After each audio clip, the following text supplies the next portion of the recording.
25শে ফেব্রুয়ারি 2009।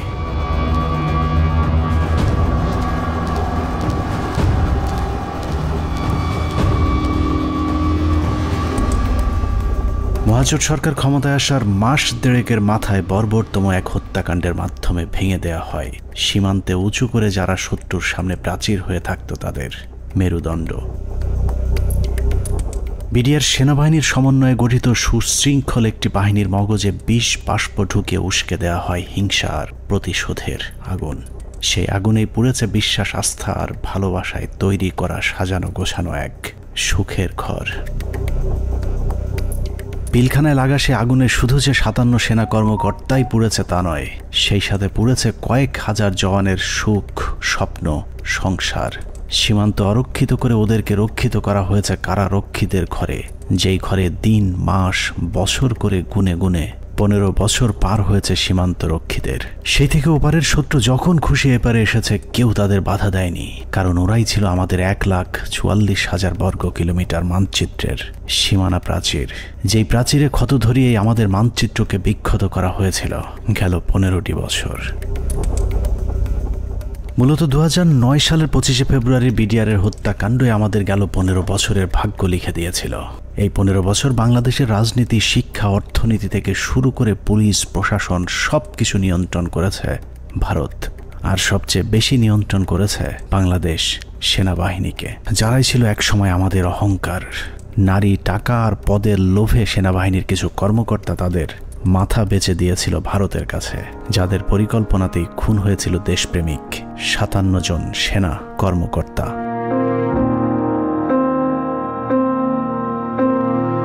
পঁচিশে ফেব্রুয়ারি পিলখানায় আসলে কি ঘটেছিল, কেন ঘটেছিল, সেই ঘটনার পরে কি ঘটেছিল, কিংবা এখন আসলে কি ঘটছে তা নিয়ে আমাদেরকে যতটুকু জানানো হয়েছে তার চেয়েও অনেক বেশি আমাদের থেকে গোপন করে রাখা হয়েছে। ঘটনার শুরু থেকে শেষ পর্যন্ত আমরা যতটুকু জেনেছি তার পুরোটাই পিলখানার মূল ঘটনার বিকৃত এক রূপ, যেখানে সত্যের কোনো বালাই নেই। হাসিনা সবকিছু জানতো। এই বিডিআরের ঘটনা হাসিনা আসার 1 মাস পরেই কেন ঘটলো? হাসিনা এবং মঈনুদ্দিন এটা জানতো, কাজেই হাসিনাকে একদিন জবাব দিতেই হবে। এটা পিলখানা হত্যাকাণ্ডকে আমরা যদি একটি মুদ্রা হিসাবে ধরি, তাহলে এতদিন আমরা সেই মুদ্রার এক পিঠ দেখেছি, যার আরেক পার্শ্ব আরো ভয়ঙ্কর, আরো নৃশংস, আরো বর্বর, অমানবিক। আমরা শুধু 57 সেনা কর্মকর্তার গল্প শুনেছি, কিন্তু তার চেয়েও কয়েক গুণ মানুষকে হত্যা করা হয়েছে, যেই খবর বিডিআরের পরিবারের বাইরে আর কাউকে জানতে দেওয়া হয়নি।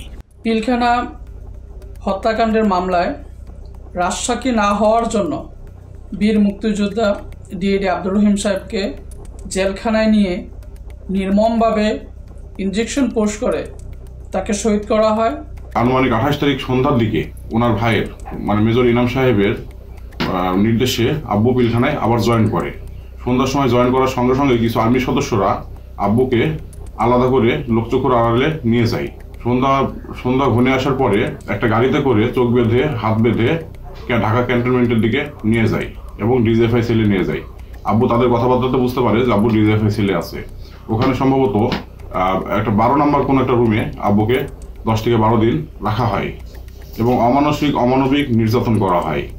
আপনার ইলেকট্রিক শক দেওয়া হয়, লিঙ্গে বাড়ি দেওয়া হয়, মানে অসহনীয় কষ্ট তাদেরকে সহ্য করতে হয়। ড্রিল মেশিন দিয়ে পা ছিদ্র করে, তারপর আপনার পেরেক দিয়ে হাতের পায়ে নখ উপড়িয়ে ফেলে। 2009 সালে পিলখানায় যে হত্যাকাণ্ড শুরু হয়েছিল সেই হত্যাকাণ্ড এখনও শেষ হয়নি। 25 থেকে 27 তারিখ পর্যন্ত ভাড়াটে খুনিদের দিয়ে সেনা কর্মকর্তাদের খুন করা হয়েছে, আর 27 তারিখের পর থেকে সেনাবাহিনীর ঊর্ধ্বতন কর্মকর্তারা নিজেরাই খুনের কাজ চালিয়ে গিয়েছেন। ঘটনার পর জিজ্ঞাসাবাদের নামে বিডিআরের 167 জন জওয়ানকে নিজেদের হাতে হত্যা করেছে আমাদের গর্বের সেনাবাহিনী। এমনকি সেনাবাহিনীর শিখিয়ে দেওয়া সাক্ষ্য দিতে চায়নি বলে পিলখানার জামে মসজিদের ইমামকে পর্যন্ত নির্মমভাবে হত্যা করা হয়েছে, যিনি ঘটনার শুরু থেকে শেষ পর্যন্ত নিজ চোখে প্রকৃত খুনিদেরকে দেখেছিলেন। এসব তো আমাদের সৈনিকরা করবে না, কখনোই আমাদের সৈনিকরা অফিসারের উপরে আক্রমণ করবে না। যেভাবে গুলি করতে করতে ভিতরে ঢুকে গেছে, আর একজন হিন্দিতে কথা বলে, ইংলিশে কথা বলে, কমেন্ট করে ওদেরকে। পিলখানার ঘটনার বেশিরভাগ তথ্য উপাত্ত আলামত নষ্ট করে দেওয়া হয়েছে। তারপরেও চূড়ান্ত ঝুঁকি নিয়ে দেশপ্রেমিক কয়েকজন সেনা কর্মকর্তা অত্যন্ত গোপনীয়ভাবে কিছু গুরুত্বপূর্ণ তথ্য প্রমাণ নিজেদের সংগ্রহে রেখেছিলেন। বিডিআর হত্যাকাণ্ডের দিন বেঁচে যাওয়া কিংবা পিলখানার বাইরে থেকে বারবার ভেতরে ঢুকে অফিসারদের জীবন বাঁচানোর চেষ্টা করা অথবা যারা ঘটনার সুষ্ঠু তদন্তের ব্যবস্থা করতে চেয়েছিলেন এরকম একদল সেনা কর্মকর্তার সহায়তায় আমাদের আজকের অনুসন্ধানটি করা হয়েছে। দীর্ঘ সময় ধরে চলা আমাদের একান্ত প্রচেষ্টায় ঘটনার মূল রহস্য উদ্ঘাটনের সর্বোচ্চ চেষ্টা করা হয়েছে। তারা রাষ্ট্রের মানুষের সুন্দরভাবে একটা সেবা দেওয়ার জন্য দায়িত্ব নেয় নাই এবং মাত্র 1.5 মাসের মাথায় বিডিআর মতো একটা হত্যাযজ্ঞ তারা চালিয়েছিল পরিপূর্ণ রাষ্ট্র সহযোগিতায়, কারণ রাষ্ট্রকে পরিপূর্ণ এই সময় থামিয়ে রাখা হয়। এই জায়গা একটা বিশাল একটা কাজ করার জায়গা কমিশনের, যে এই পোস্টিং গুলা কাদের অর্ডারে হয়েছিল, কি ক্রাইটেরিয়াতে ওনাদেরকে তখন এইভাবে পোস্টেড করা হলো, কেন এত কুইক, মানে এই জিনিসটা তো সন্দেহের উদ্রেক করে, তাই না? যে 18 ইঞ্জিনিয়ার্স এর কর্নেল মেহেদী স্যার এত ইম্পর্টেন্ট সব কাজ করছিল, ওদেরকে যখন ক্লোজ অ্যারেস্ট করে রাখা হয় বা আয়নাঘরের থেকে নিয়ে ইসে রাখা হয়, মেস বিতে ক্লোজ অ্যারেস্ট করে রাখা হয়, তখন এই রেজানুর খান স্যারের সঙ্গে আমার বাবা দেখা করতে গেছিলেন যে আমার খোঁজ নেওয়ার জন্য।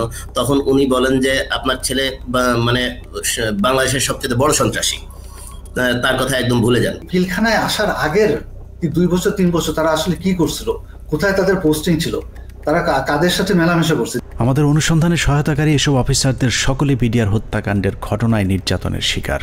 কেউ কেউ দীর্ঘ সময় গুমের শিকার, কেউ চাকরিচ্যুত হয়েছেন কিংবা জীবন বাঁচাতে চাকরি এবং দেশ ছাড়তে বাধ্য হয়েছিলেন। ডিজিএফআই কেন আমাদেরকে বাধা দিলেন, উল্টা আমাদের সাথে রাগ করলেন যে কেন তোমরা পলাতক এদেরকে ধরে নিয়ে আসলে, তাদের তো পালিয়ে যেতে দেওয়া হচ্ছিল অন্ধকার করে, লাইন কেটে যে তাদেরকে পালিয়ে যেতে দেওয়া হচ্ছিল। এই বিষয়টা অবশ্যই ওই সময় সমস্ত পত্রিকায় এসেছিল। আর 3 নাম্বার হচ্ছে যে এই যে এরা যে মানে বললো যে এরা ঠিক জানে না কে তাদের কমান্ড করছে, এই যে জিনিসটা সবার মুখ ঢাকা ছিল। সো কে কাকে কমান্ড করছে এটা তো চেহারা, যেমন আমার সৈনিক কিন্তু সবাইকে চিনে একটা ইউনিটের, আমি সবাইকে চিনি যে আমাকে অমুক স্যার এটা বলেছে। একে তো ওখানে হচ্ছে প্যারেড উপলক্ষে বিভিন্ন ইউনিটের সৈনিকরা এসেছিল, সবার মুখ ছিল বাধা, এর জন্য ওরা জানতো না যে কার কমান্ডে তারা কাজ করছে। সেনাবাহিনীর মধ্যম সারির এসব সেনা কর্মকর্তাদের সংগ্রহে থাকা কিছু গোপন অডিও ভিডিও ছিল আমাদের অনুসন্ধানের মূল পুঁজি।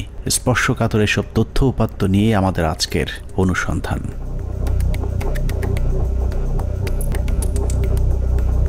অনুসন্ধানের শুরুতেই একটি তদন্ত প্রতিবেদনের কয়েকটি লাইনে চোখ বোলানো যাক। যে প্রতিবেদনটি পিলখানা হত্যাকাণ্ডের পরের 18 কর্মদিবসের মধ্যে তৈরি করা হয়েছিল, কিন্তু আজও পর্যন্ত তা প্রকাশ করা হয়নি, কারণ ওই প্রতিবেদনেই ঘটনার মূল রহস্য লুকিয়ে আছে। যদিও মূল ঘটনার 50 ভাগও প্রতিবেদনে উঠে আসেনি, যে কারণেই প্রতিবেদনের সীমাবদ্ধতায় বলা হয়েছে তদন্তের স্বার্থেই কমিটি কয়েকটি সংস্থার প্রধান গুরুত্বপূর্ণ ব্যক্তিকে জিজ্ঞাসাবাদ এবং বিভিন্ন গোয়েন্দা সংস্থার নিকট হতে গোয়েন্দা তথ্য সংগ্রহ করা আবশ্যক বলে মনে করেছে, কিন্তু পর্যাপ্ত সহযোগিতার অভাবে কাজগুলো করা সম্ভব হয়নি। ফলশ্রুতিতে পর্যাপ্ত তথ্য প্রমাণ সহ এই বিদ্রোহ এবং হত্যাকাণ্ডের মূল ষড়যন্ত্রকারীদেরকে শনাক্ত করা এবং ঘটনার পেছনের মূল কারণ বা মোটিভ উদ্ঘাটন করা সম্ভব হয়নি। এছাড়া প্রতিবেদনের মন্তব্যে বলা হয়েছে তদন্ত কমিটি সংশ্লিষ্ট গোয়েন্দা সংস্থাসমূহ যেমন এনএসআই, ডিজিএফআই, র্যাব, সিআইটি এবং পুলিশের এসবিকে তাদের সংগৃহীত বিভিন্ন গোয়েন্দা তথ্য প্রয়োজনীয় প্রমাণাদি পেশাগত দৃষ্টিকোণ থেকে বিশ্লেষণ করে কমিটির নিকট সরবরাহ করার জন্য অনুরোধ করেছিল, কিন্তু বর্ণিত সংস্থাসমূহ হতে কোনো সহযোগিতা পাওয়া যায়নি। প্রতিবেদনের এই লাইনগুলো পড়লেই বোঝা যায় পিলখানা হত্যাকাণ্ডের পরপর গঠিত ওই তদন্ত কমিটি ঘটনার মূল রহস্য উদ্ঘাটন করুক, এটা সরকার কিংবা সেনাবাহিনী কেউই চায়নি। ওই প্রতিবেদনের মতোই পিলখানা হত্যাকাণ্ডের সবকিছুই আমাদের থেকে আড়াল করে রাখা হয়েছে। 2009 সালের 25 ফেব্রুয়ারি সকালে পিলখানায় দরবার শুরুর পর থেকে 26 তারিখ বিকেল 5টা পর্যন্ত সরকারের পক্ষ থেকে যা কিছু করা হয়েছে সবই জিম্মি হওয়া সেনা কর্মকর্তাদেরকে হত্যার উদ্দেশ্যে, কাউকে বাঁচানোর জন্য নয়। 25 তারিখ সকাল থেকেই তৎকালীন প্রধানমন্ত্রী শেখ হাসিনা, 3 বাহিনী প্রধান, ডিজিএফআই, এনএসআই প্রধান, সামরিক সচিব তারেক সিদ্দিকী সহ সকলেই সেনা কর্মকর্তাদের হত্যার মিশন সম্পূর্ণ করবার জন্য শেখ হাসিনার তৎকালীন সরকারি বাসভবন যমুনায় অবস্থান করছিলেন। পিলখানার ঘটনায় বেঁচে আসা সেনা কর্মকর্তাদের একজন মোহাম্মদ জাহিদি আহসান হাবিব দরবার হলে গোলাগুলি শুরুর পর তিনিই প্রথম জেনারেল তারেক সিদ্দিকীকে ফোন করে বলেছিলেন তাদেরকে বাঁচানোর জন্য, কিন্তু তারেক সিদ্দিকী ফোন কেটে দেন। তারপর থেকে আর তারেক সিদ্দিকীকে টেলিফোনে পাওয়া যায়নি। আমাদেরকে যাতে সাহায্য করার জন্য, যাতে আর্মি যাতে আমাদেরকে হেল্প করে, তার জন্য আমি জেনারেল তারেককে আমি সাহায্য চেয়েছিলাম। আমি জেনারেল তারেকের সাথে জেনারেল শাকিলের কথা বলে দিয়েছিলাম আর্মিরা যাতে এখানে ইন্টারভেনশন করে, আর্মি যাতে পাঠায়, কিন্তু তারা কোনো আর্মি পাঠায়নি বা আমাদের কোনো সাহায্য করা হয়নি। পিলখানা থেকে বেঁচে ফেরা মেজর জায়েদের বক্তব্যের অনুরূপ তথ্য অপ্রকাশিত সেই প্রতিবেদনেও উঠে এসেছে, যেখানে বলা হয়েছে আনুমানিক সকাল 9:30 ঘটিকায় মহাপরিচালক বিডিআর স্বয়ং প্রধানমন্ত্রী, সেনাপ্রধান, মহাপরিচালক র্যাব এবং মহাপরিচালক ডিজিএফ এর সাথে ফোনে কথা বলেন। এ সময় বিডিআর এর ডিজি সুনির্দিষ্টভাবে তাদেরকে জানান 44 রাইফেলস ব্যাটালিয়ন বিদ্রোহ করেছে। এছাড়াও অবরুদ্ধ অন্যান্য সেনা কর্মকর্তাগণও তাদের মোবাইলে সাহায্যের জন্য বিভিন্ন স্থানে টেলিফোন করেন ও SMS পাঠান। আত্মীয় স্বজন, বন্ধু বান্ধব ও সহকর্মীদের তাদের অসহায়ত্বের খবর জানান। সাহায্য প্রত্যাশায় আটকে পড়া কর্মকর্তারা জানায় দরবার হল বিদ্রোহী জওয়ানদের নিয়ন্ত্রণে, আমরা বন্দী, আর কথা বলা যাচ্ছে না, দ্রুত ব্যবস্থা নিন, আর হয়তো দেখা হবে না, তুমি ভালো থেকো, আমার সন্তানদের যত্ন নিও, ইত্যাদি ইত্যাদি। প্রতিবেদনের এতটুকু অংশ পড়লেই বোঝা যাচ্ছে যে সকাল 9:30টায় প্রধানমন্ত্রী, সেনাপ্রধান, র্যাব ডিজি এবং ডিজিএফআই, NSI সহ সকলেই বিডিআর এর ডিজি মেজর জেনারেল শাকিল আহমেদের পরিণতি কি হতে যাচ্ছে তা জেনে গিয়েছিলেন। তারপরেও কোনো পদক্ষেপ নেওয়া হয়নি। সাথে প্রায় 1 প্লাটুন আমার র্যাব ছিল, আমার সাথে আরো 2-3 জন অফিসার ছিল। আমি মেজর রাজনের কথা বলেছি, মেজর রাজন অলথু আমার সাথে ছিল, আমার সাথে আরো 2-3 জন পুলিশ অফিসার ছিল। মেজর জুলকার তখন সম্ভবত সে ক্যাপ্টেন জুলকার ছিল, ক্যাপ্টেন ইয়াসির ছিল। আপনার ওইদিকে আমার 5 নম্বর গেটে মেজর আমিন ছিল, আমার টুয়াইসি বর্তমানে সে প্রবাসী। মেজর আমজাদ ছিল, আমার সঙ্গে ছিল আরো আপনার এসপি শহীদ ছিল, আমার অ্যাডজুটেন্ট খালিদ, ক্যাপ্টেন খালিদ ছিল। তো অসংখ্য অফিসার, প্রায় 7-8 জন আমার মিলিটারি এবং পুলিশ অফিসার সব মিলে প্রায় আমি মনে 7-8 আরো বেশি 10-12 জন আমরা 4 নম্বর 5 নম্বর গেটে ছিলাম। আমরা কিন্তু কমপ্লিটলি একটা অল্টারকেশনের ভিতরে ছিলাম। আমরা বারবার এই তৎকালীন আমি এডিজিকেই বেশি করে বলবো, কারণ এডিজি কর্নেল রেজানুর, আমি এখনো অবাক হচ্ছি যে এই ব্যক্তিটিকে কেন প্রশ্নের সম্মুখীন করা হয়নি। তখন কিন্তু সুযোগ ছিল তাকে প্রশ্ন করার, তখন করা হয়নি, কিন্তু এখনো কেন করা হচ্ছে না। এই ব্যক্তিটি কিন্তু আমাদেরকে বারবার বাধা দিয়েছে যে আমরা যেন ভিতরে প্রবেশ না করি। যে যমুনা ভবনের থেকে সে বারবার বলছিল এবং ফের রেফারেন্স দিচ্ছিল প্রাইম মিনিস্টারের, যে উনি বলেছেন একটা আলোচনা হবে, কেউ যেন আমরা এখানে বিডিআর গেটে কোনো ধরনের আক্রমণ না করি এবং ভিতরে ঢোকার চেষ্টা না করি। ততক্ষণে সেনাবাহিনী এবং র্যাবের বেশ কয়েকটি দল পিলখানার বিভিন্ন গেটে অবস্থান নিয়েছিল। ভেতরের পরিস্থিতি ক্রমেই নিয়ন্ত্রণের বাইরে চলে যাচ্ছে সেই খবর তাদের কাছেও পৌঁছেছিল, কিন্তু তাদেরকে পিলখানার ভেতরে অভিযান চালানোর পথে বাধা সৃষ্টি করে রেখেছিল সেই একই জায়গা থেকে। রেজাকে সেখানে কর্নেল রেজানুর খান, র্যাবের এডিজি, সে থামাই দেয় যে কোনোভাবে, সে ঢুকতে পারে নাই। সেটা কিন্তু আমি বলতেছি অ্যারাউন্ড 9 AM আমরা আসবার আগে, যেটা আমাকে রেজা, আমি ওখানে যাওয়ার পরে 10:30টার সময় রেজা আমাকে ব্রিফ করে যে স্যার এই অবস্থা, আপনারা কি ঢুকতে পারবেন? তখন আমি জেনারেল হাকিমকে বলি, উনি বললেন যে না, এখন ঢোকা যাবে না। CGS, chief of general staff, general Moeen তো তখন পতিতা হাসিনার কাছে বঙ্গভবনে বসে অপেক্ষা করতেছে আদেশ শুনবার জন্য, নিজে থেকে কোনো সেনাপ্রধান হিসেবে কোনো অর্ডার দেয় নাই। এখানে একটা জিনিস ক্লিয়ার করি, এই বিডিআর অপারেশনের সময় 3 জন, এটা তো আর্মির অ্যাকশন, এটা কোনো পলিটিক্যাল কোনো কিছু হওয়ার কথা না, 3 জনের কমান্ডের দায়িত্ব ছিল। একটা ছিল সেনাপ্রধান জেনারেল মঈনুল আহমেদ, সে যেহেতু হাসিনার সাথে বসে আছে গণভবনে, তখন কিন্তু যমুনায়, গণভবন না, যমুনায় বসে আছে। আর তার বর্তমানে chief of general staff major general Sinaib Jamali, তার আদেশ দেওয়ার কথা, হ্যাঁ ভিতরে ঢুকো। আর অন দ্য স্পট কমান্ডার একজন। এখানে আমরা অনেক অফিসার ছিলাম, কিন্তু সবাই কমান্ডার দায়িত্ব সেখানে পায় না। নিয়ম অনুযায়ী ব্রিগেডিয়ার জেনারেল হাকিমের অন দ্য স্পট কমান্ডার, 3 জনের একজনের কাছ থেকে যদি আমরা আদেশ পাইতাম, আমরা ভিতরে ঢুকতাম। অনুমতি দিচ্ছে করে চলতে থাকে কালক্ষেপণ। 9:30 থেকে শুরু করে 11টার মধ্যেই বেশিরভাগ অফিসারদের হত্যা করা হলেও কিছু কর্মকর্তা পালিয়ে যাবার কারণে হত্যার মিশন অসম্পূর্ণ থেকে যায়, যা শেষ করতে সময় লাগে পরদিন বিকেল 5টা পর্যন্ত। তবে দরবার হলের সামনের হত্যাকাণ্ড শেষে খুনিদের প্রথম দলকে বের করে দেওয়ার ব্যবস্থা করা হয়। 12:30 পিলখানার 3 নম্বর গেটের সামনে বিডিআরের পক্ষ থেকে শতাধিক মানুষের একটি মিছিল বের করা হয়। এসব মিছিল থেকে বিডিআর জওয়ানদের দাবি দেওয়ার প্রতি সমর্থন ব্যক্ত করে জয় বাংলা, জয় বিডিআর, বিডিআর জনতা ভাই ভাই ইত্যাদি স্লোগান দেওয়া হয়েছিল। জয় বাংলা মিছিল করা ওই দলটি ভেতরে ঢোকার কিছুক্ষণ পর বেরিয়ে আসে সংখ্যায় দ্বিগুণ হয়ে। ধারণা করা হয় ওই মিছিলের মাধ্যমেই খুনিদের একটি অংশকে ভেতর থেকে নিরাপদে বের করে দেওয়ার সুযোগ করে দেওয়া হয়। যেখানে আর্মির অপারেশন, আর্মির করবার কথা, সেখানে বিভিন্ন আওয়ামী লীগের পলিটিক্যাল লোকজন ভিতরে ঢুকতেছে যাইতেছে। এর মধ্যে আমরা দেখতে পাচ্ছি আমাদের কাছে অফিসারদের কাছে বাইনোকুলার, তাপস, মির্জা আজম, নানক, শেখ সেলিম, এরা সবাই কিন্তু যাওয়া আসা করতেছে ভিতরে। এবং এর মধ্যে আবার দেখলাম কি ছাত্রলীগ যুবলীগ মিলে একটা মিছিল বলে ওই নিউ মার্কেটের গেট থেকে ঢুকলো, তারা 20-25 জন হবে। তারা ঢুকে ওইখানে কিছুক্ষণ, পুরাটা তার দেখা যায় না, আবার ঘন্টাখানেক পরে দেখলাম কি সেই মিছিল, তাদের হাতে কিন্তু আওয়ামী লীগের ব্যানার আছে, সেই মিছিল বের হয়ে যাচ্ছে। সেটা সংখ্যা হচ্ছে লোকের এখন 100 থেকে উপরে, 100-125 জন ঢুকছিল, 25 জন বাইরে হয়ে যাচ্ছে। সাথে সাথে আমরা সেটে যারা ছিল তাদেরকে জানালাম যে দেখো এই মিছিলটাকে আটকাও, এদের মধ্যে থেকে কিন্তু ভিতরে যারা কিলার তারা বের হয়ে তাদেরকে বের করে নিয়ে যাওয়া হইতেছে। বিডিআর কমপ্লেক্স যে ভিতরে যত সৈনিকরা ছিল তখন সবাই জাগো বললো, জাগো বলে যে যেদিকে পারলো বেরিয়ে চলে গেল। এটা হওয়ার কথা না। একটা ট্রেন সোলজার একটা এইভাবে পালিয়ে যেতে পারে না, যখন যতই গুলি হোক, কেননা তার কাছে কোনো অর্ডার আসেনি। এবং এই সময় কিছু অফিসারও কিন্তু পালিয়ে গিয়েছিল। তো আমাদেরকে বের করতে হবে হু অল অর, মানে ওই অফিসাররা কারা কারা। এই সময় পালানোর কথা না।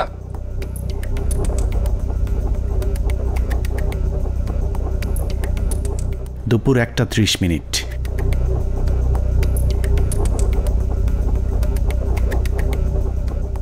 খুনের প্রথম পর্ব শেষ হবার পর শুরু হয় দ্বিতীয় পর্ব। বেলা বাড়ার সাথে সাথে দরবার হলে নৃশংস হত্যাযজ্ঞের খবর ছড়িয়ে পড়ে পুরো পিলখানায়। এতে অধিকাংশ বিডিআর সদস্যরা আতঙ্কিত হয়ে পড়েন। বিডিআর সদস্যরা যেভাবে পেরেছে পালিয়ে যাওয়ার চেষ্টা করতে থাকে, কিন্তু বাকি অফিসারদের খুঁজে বের করে হত্যার জন্য সরকারের আরও কিছুটা সময় প্রয়োজন ছিল, যে কারণে বিডিআর জওয়ানদের চাঙ্গা করতে শুরু হয় সরকারের নতুন ষড়যন্ত্র। নাটকের এই পর্বে মঞ্চে আসে মুন্নি সাহা এবং জয় মামুন, যারাই প্রথম গুজব ছড়িয়ে দেন পিলখানায় অপারেশন ডাল ভাতের টাকা নিয়ে অসন্তোষের কারণেই বিডিআরের ডিজিকে জিম্মি করেছে বিডিআরের জওয়ানেরা। এর পরপরই সেনাবাহিনী নিয়ে নানা ধরনের উস্কানিমূলক তথ্য প্রচার করতে থাকে বিশেষ কয়েকটি গণমাধ্যম। অফিসারদের কি অবস্থা, অফিসার যারা ছিল দরবার হলে যারা ছিল তাদের কি অবস্থা? তারা অনেকে ভেঙে গেছে, অনেকে আমাদের জিম্মিতে আছে, তাদেরকে কিছু করা হয়নি। ওরা খুব ভালোভাবে জানে বিডিআর এর প্রতি কি অন্যায় অবিচার চলে। আপনাদের তো অনেক দিনের এটা ক্ষোভ, আজকে কেন, আজকে কোন পরিপ্রেক্ষিতে এটা করলেন? উনি বোঝেন না, উনি খালি আশা দেয়। এখন আমরা ওনাদেরকে আটক অবস্থায় রাখছি যাতে আমাদের দাবিগুলা মাননীয় প্রধানমন্ত্রী এবং স্বরাষ্ট্রমন্ত্রী আমাদের দাবি মানবেন। দেখছিলেন মুন্নি সাহার সঙ্গে বিশেষ।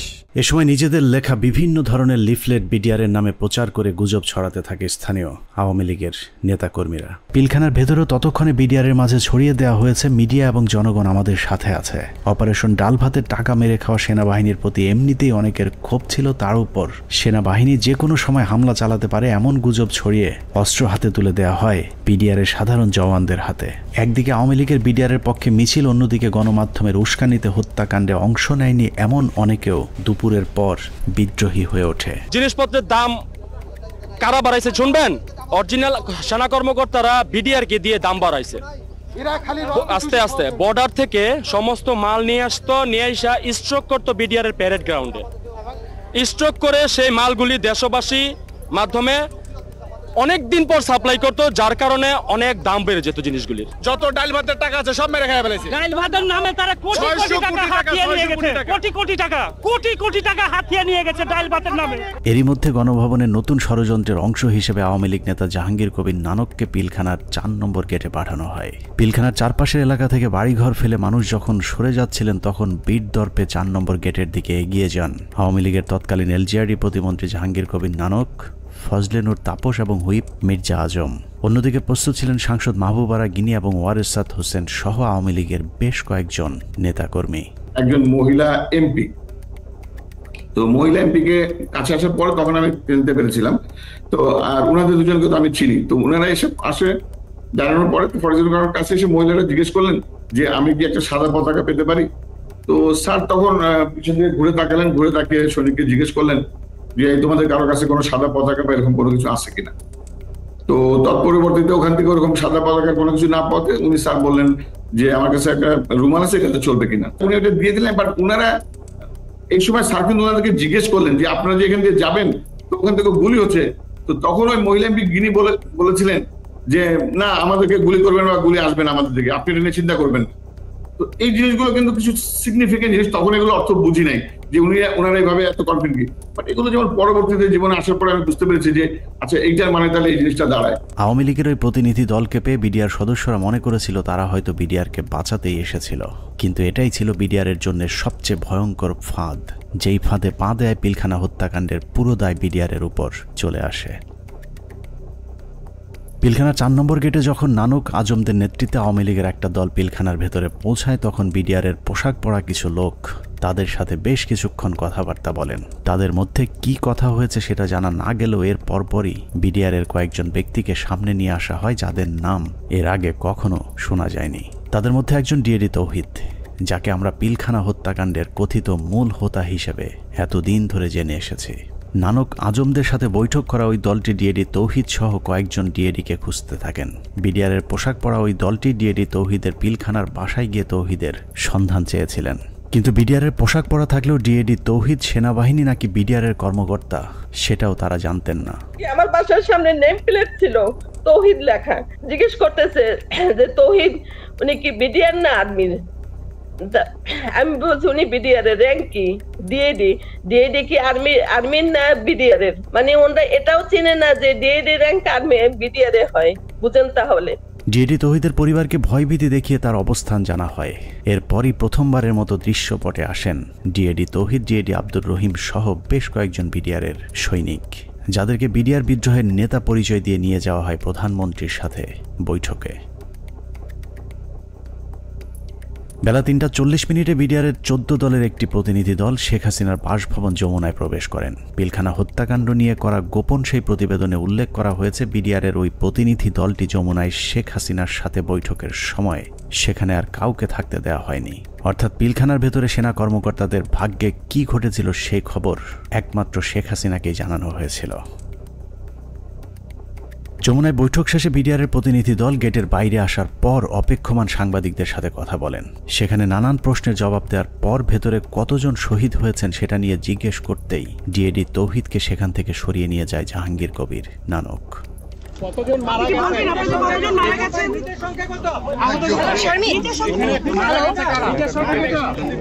হাসিনার সাথে বিডিআরের সেই বৈঠকের মূল উদ্দেশ্য অফিসারদেরকে বাঁচানো কিংবা বিডিআরের আত্মসমর্পণ নয়, বরং বিডিআরকে জানিয়ে দেওয়া হয়েছিল কোনোভাবেই আত্মসমর্পণ করা চলবে না। যদিও বৈঠকের পর জানানো হয় বিডিআর অস্ত্র সমর্পণে রাজি হয়েছেন, কিন্তু ডিএডি তৌহিদকে পিলখানার ডিজি বানানো থেকে শুরু করে পিলখানার পরবর্তী ঘটনাবলী সবই ছিল শেখ হাসিনার তৈরি করা নাটকেরই অংশ। মাননীয় প্রধানমন্ত্রী তাদের আবেদনের পরিপ্রেক্ষিতে, বিডিআর সদস্য ভাইদের আবেদনের পরিপ্রেক্ষিতে আজকের ঘটনার সাধারণ ক্ষমা ঘোষণা করেছেন। সে বৈঠকের পর রহস্যজনক একটি বিষয় লক্ষ্য করা যায়। শেখ হাসিনা বিডিআরের প্রতিনিধি দলের সাথে বৈঠকে পিলখানায় আটকে পড়া নারী ও শিশুদের মুক্তির দাবি করলেও জিম্মি থাকা সেনা কর্মকর্তাদের মুক্তির বিষয়ে কোনো কথা বলেননি।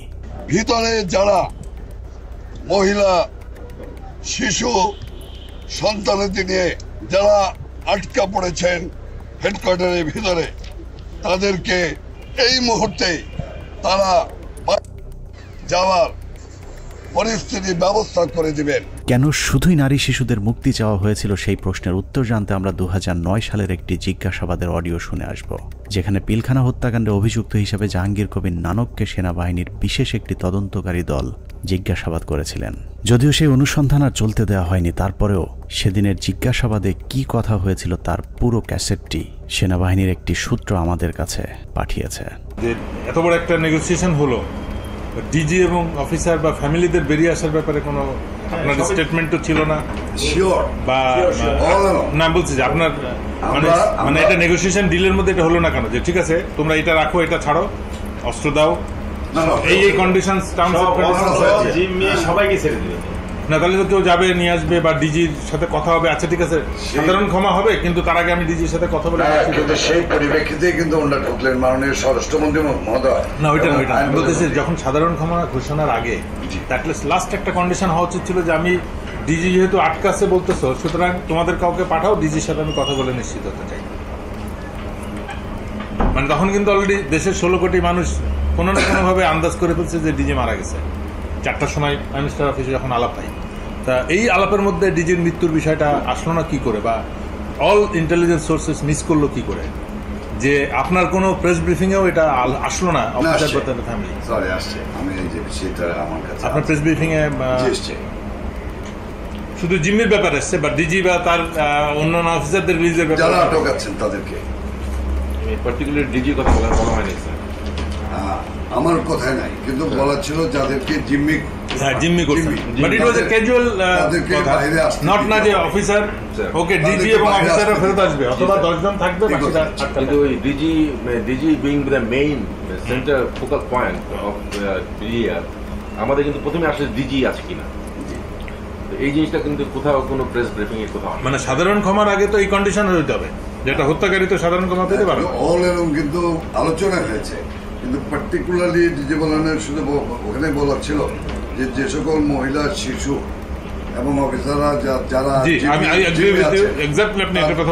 জিম্মি, এই শব্দটা বলা হচ্ছে। আপনি বলেছেন যে সমস্ত মহিলা, শিশু, but you never talked about office DG এবং অন্যান্য অফিসার। স্যার আমি আপনাকে আপনার ভিডিও ক্লিপটা শোনাতে চাচ্ছি, একটু আমি দেখেন। সেনা কর্মকর্তাদের মুক্তি না চাওয়াটা কোনো ভুলবশত ঘটনা নয়, বরং শেখ হাসিনা জানতেন ওইসব কর্মকর্তাদেরকে এরই মধ্যে হত্যা করা হয়েছে, যে কারণেই তাদের মুক্তি না চেয়ে বরং নিহত সেনা কর্মকর্তাদের লাশ গুম এবং বেঁচে যাওয়া বাকি কর্মকর্তাদের খুঁজে খুঁজে মারার জন্য আরও কালক্ষেপণ করা হয়েছিল। সে কারণে বৈঠক শেষে বিডিআরের সদস্যরা পিলখানায় যাবার পর আবারও নতুন করে গোলাগুলি শুরু হয়। অপ্রকাশিত ওই প্রতিবেদনে বলা হয়েছে, এ সময় বিদ্রোহীরা তাদের অপকর্মের সুবিধার্থে পিলখানার অভ্যন্তরে বিশেষ বিশেষ স্থানে বিদ্যুৎ নিভিয়ে দেয়, কিন্তু সরকারের পক্ষ থেকে ওইসব এলাকায় বিকল্প ব্যবস্থায় আলোকিত করার কোনো ব্যবস্থা করা হয়নি এবং তদন্তকারী দল এ ব্যাপারে কোনো সদুত্তরও দেয়নি। প্রতিবেদনের পরের অংশে অত্যন্ত গুরুত্বপূর্ণ কিছু তথ্য দেওয়া হয়েছে, যেখানে বলা হয়েছে সরকার ঘোষিত সিদ্ধান্ত ও আলোচনার প্রেক্ষিতে পিলখানার ভেতরে আটককৃত অফিসার ও তাদের পরিবারের সদস্যদের বের করে আনার সুযোগ হতে পারে, এ চিন্তায় ডিএমপির 10টি ট্রাক ও 10টি বাস 4 নম্বর গেটের সামনে নিয়ে যাওয়া হয়। সেই 10টি ট্রাক ও 10টি বাসে করে কাদেরকে নেওয়া হয়েছিল সেই প্রশ্নের উত্তর পাওয়া গেলেই অনেক কিছু পরিষ্কার হয়ে যাবে। রাত 8টায় হোটেল আম্বালাইনে শুরু হয় নাটকের আরেক পর্ব। বিডিআর প্রতিনিধি দলের সাথে তৎকালীন স্বরাষ্ট্রমন্ত্রী অ্যাডভোকেট সাহারা খাতুনের আবারও বৈঠক শুরু হয়। এ সময় তার সাথে পুলিশের আইজিপি, র্যাবের ডিজি, গোয়েন্দা সংস্থার কর্মকর্তা ছাড়াও যথারীতি নানক ও আজমও উপস্থিত ছিলেন। এসব আলোচনাগুলোতে আসলে বিডিআরের কোনো সিদ্ধান্ত জানানোর সুযোগ ছিল না। সরকারের পক্ষ থেকে যা সিদ্ধান্ত নেওয়া হতো সেটাই বিডিআরের দাবি বলে প্রচার করা হয়েছে। ওই মিটিং শেষে গণমাধ্যমকে আবারও জানানো হয় বিডিআর অস্ত্র সমর্পণে রাজি হয়েছেন, তবে সেনাবাহিনীর কাছে নয়, তারা পুলিশের কাছে অস্ত্র সমর্পণ করবেন। কথা মতো রাত 1টায় স্বরাষ্ট্রমন্ত্রী সাহারা খাতুন, আইন প্রতিমন্ত্রী অ্যাডভোকেট কামরুল ইসলাম এবং পুলিশের মহাপরিদর্শক সহ আওয়ামী লীগের কয়েকজন নেতাকর্মী একটি বিশেষ গাড়ি যোগে পিলখানার ভেতরে প্রবেশ করেন। আওয়ামী লীগের প্রতিনিধি দলের পিলখানায় যাবার মূল উদ্দেশ্য কি ছিল সেটা পরিষ্কার হয়ে যাবে তাদের সন্দেহজনক কিছু কার্যক্রম দেখলেই। প্রতিনিধি দলের প্রথমেই সেনাবাহিনীর জিম্মি থাকা কর্মকর্তাদের খুঁজে বের করার কথা থাকলেও সাহারা খাতুন সহ প্রতিনিধি দলটি কয়েকটি বাসায় গিয়ে মাত্র 15 জনকে উদ্ধার করে নিয়ে আসেন। অথচ সেনাবাহিনীর কর্মকর্তারা কোথায় আছেন, তাদের পরিবারের কি পরিণতি হয়েছে, এ ব্যাপারে কোনো আগ্রহ দেখায়নি আওয়ামী লীগের ওই প্রতিনিধি দলটি। গণমাধ্যম যেন এ বিষয়ে কোনো প্রশ্ন তুলতে না পারে সেজন্যও শুধুমাত্র বিটিভির একজন পরীক্ষিত আওয়ামী সাংবাদিককে পিলখানার ভেতরে নিয়ে যাওয়া হয়, যার নাম মুশফিকা নাজনীন, যিনি মুন্নী সাহার ঘনিষ্ঠ বান্ধবী। 25 তারিখ থেকে পরবর্তী কয়েকদিনের সব অপকর্মের সাক্ষী সাংবাদিক মুশফিকা নাজনীনকে জিজ্ঞাসাবাদ করলে ওই রাতের অনেক প্রশ্নের উত্তর পাওয়া যাবে। সেই রাতে সবচেয়ে রহস্যজনক ঘটনা হলো, হোটেল আম্বালায় বৈঠক শেষে সাংবাদিকদের জানানো হয়েছিল বিডিআর সেনাবাহিনীর পরিবর্তে পুলিশের কাছে অস্ত্র সমর্পণে রাজি হয়েছে। অথচ সরকারের প্রতিনিধি দলটি 10,000 বিডিআরের অস্ত্র জমা নিতে পিলখানায় আইজিপি ছাড়া কোনো পুলিশ সদস্য তাদের সাথে নেয়নি। ভেতরে কেন পুলিশ নিয়ে যাওয়া হয়নি সেই বিষয়টি জানতে 2009 সালের 27 ফেব্রুয়ারি অ্যাডভোকেট কামরুল ইসলামকে জিজ্ঞাসাবাদ করেছিল তদন্তকারী দল। সেই রেকর্ডের একটি কপি আমাদের অনুসন্ধানে উঠে এসেছে। কোর্টের থেকে যখন বেরিয়ে আসেন মাননীয় স্বরাষ্ট্রমন্ত্রী বলেন যে ঠিক আছে আপনারা জমা দিতে থাকেন, আমরা যাই। না না, জমা রাখার পর যেটা উনি বাইরে এসেও মিডিয়াকে বলেছিলেন যে হ্যাঁ ওনারা জমা দিচ্ছেন, আমি চলে আসছি। হ্যাঁ এইটাই মনে হয় এরকম চাবি নিচে না দিয়েছে, সকাল পর্যন্ত তারা সব জমা করে দেবে, সকাল পর্যন্ত তারা সব জমা করে দেবে। আমাদের 8টা সাড়ে 8টার মধ্যে আমরা আবার পুলিশের হ্যান্ড ওভার করে দেবে পিটিআর। এটাই কিন্তু ফাইনাল কথা আমাদের সাথে। সেই অনুযায়ী সকালে আমরা গেছি ওখানে, মানে পুলিশকে হ্যান্ড ওভার করবে কিন্তু কোনো পুলিশ যায়নি ভিতরে। সকালে তো পুলিশ না বলছি যে না রাত্রে যে হ্যান্ড ওভার হলো, রাত্রে তো পুলিশের কাছে যায় নাই, সুতরাং যাদের কাছে ছিল তাদের কাছে রয়ে গেল। পুরো ঘটনাটা যে পরিকল্পিত সেটা বিটিভির ধারণ করা ওই ফুটেজ দেখলেই বোঝা যাবে। বিডিআর এর সকল সদস্যের অস্ত্র সমর্পণ করার কথা থাকলেও হাতে গোনা কয়েকজন তাদের অস্ত্র জমা দেয়। ছোট একটি টেবিলের উপর যখন বিডিআর সদস্যরা অস্ত্র জমা দিচ্ছিল, ঠিক একই সময়ে অন্য বিডিআর সদস্যরা অস্ত্র হাতে নিয়ে বীরের মতো পাশে হাঁটাহাঁটি করছিলেন। ঘটনার এখানেই শেষ নয়। অস্ত্র সমর্পণের নাটক শেষে যারা অস্ত্র জমা দিয়েছিলেন তারাই আবার জমা দেওয়া অস্ত্রগুলো হাতে তুলে নিচ্ছিলেন। বিটিভির ক্যামেরাম্যান হয়তো ভুলক্রমে নাটকের বাইরের ওই দৃশ্য ধারণ করে ফেলেছিলেন। 25 তারিখ রাত যতই গভীর হয়েছে, সরকারের ষড়যন্ত্র ততই দিনের মতো পরিষ্কার হতে থাকে। সরকারের পরিকল্পনায় রাতে বিডিআরের আত্মসমর্পণের দাবি করে পিলখানায় ঢুকা সরকারি প্রতিনিধি দল ভোর 4:10 বেরিয়ে আসে নিজেদের বাছাই করা মাত্র 15 জন জিম্মিকে উদ্ধার করে।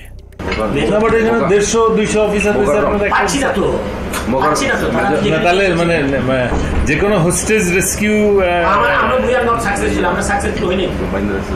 মানে যে কোনো হোস্টেজ রেস্কিউ অপারেশনের প্রথম তো আমার হোস্টেজের কে কে আছে, অফিসার এবং তার পরিবার, কয়জন অফিসারকে আমার সাথে আনলাম, কয়জন প্লাস হোস্টেজের মধ্যে সব থেকে বড় হোস্টেজ যেটা ডিজি এবং তার পরিবার, তাদের কেউই আসলো না। তাদের বেঁচে আছে না মরে গেছে তাও জানলাম না। তাহলে হোস্টেজ অপারেশন কি হবে? ওরা তো আসলে হোস্টেজ রেস্কিউ করতে যান, ইনসিডেন্টালি তখন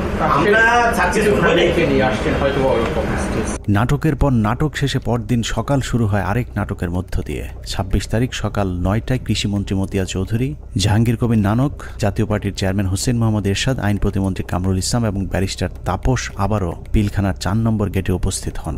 ওদিকে 3 নম্বর গেটে আওয়ামী লীগের 200-300 নেতাকর্মী উপস্থিত হয়ে আবারও বিডিআরের পক্ষে স্লোগান দিতে থাকেন।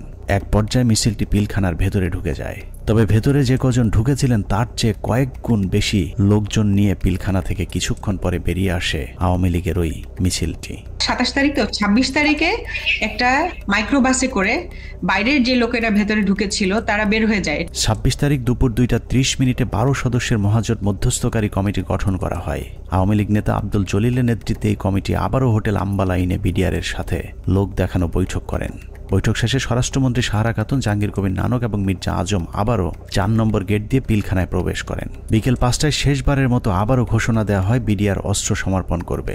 মজার বিষয় হলো বিডিআর এবার আর পুলিশ কিংবা সেনাবাহিনীর কাছে অস্ত্র জমা দেওয়ার কোনো শর্ত দেয়নি। তবে শর্ত না থাকলেও পুলিশের মাধ্যমে পিলখানার নিয়ন্ত্রণ নেয় সরকার। এর পরপরই শেখ হাসিনা জাতির উদ্দেশ্যে ভাষণে বলেন, পরিস্থিতি এখন সম্পূর্ণ সরকারের নিয়ন্ত্রণে। নানা ধরনের গুজব ছড়িয়ে পরিস্থিতিকে ঘোলাটে করার চেষ্টাও মহল বিশেষ করছে, সে বিষয়েও সকলকে সজাগ থাকার আমি অনুরোধ জানাই। 27 তারিখ বাংলাদেশের মানুষের ঘুম ভেঙেছে ইতিহাসের নারকীয় এক হত্যাকাণ্ডের সাক্ষী হয়ে। শোকে বিহ্বল জাতির মেধাবী 57 কর্মকর্তার ক্ষত বিক্ষত এক একটি মরদেহ যেন গোটা জাতিকে দুমড়ে মুচড়ে শোকে স্তব্ধ করে দিয়েছিল।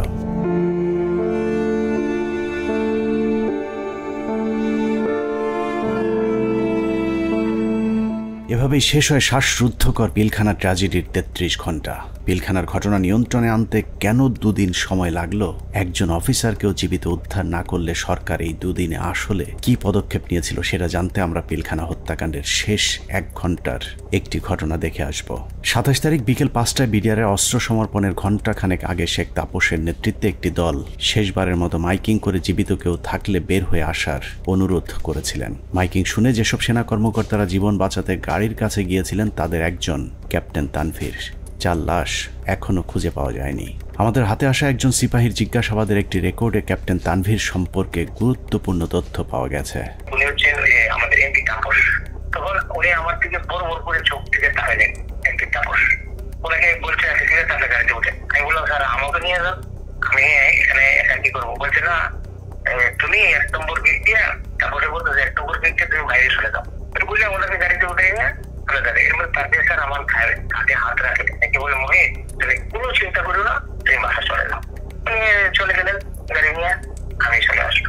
অনুসন্ধানে জানা যায় বিডিআর সৈনিকদের জিজ্ঞাসাবাদের সময় গোপনে রেকর্ড করা এই বক্তব্যটি সিপাহী মুহিতের, যিনি বিডিআর হত্যা মামলার ৭০ নম্বর আসামি।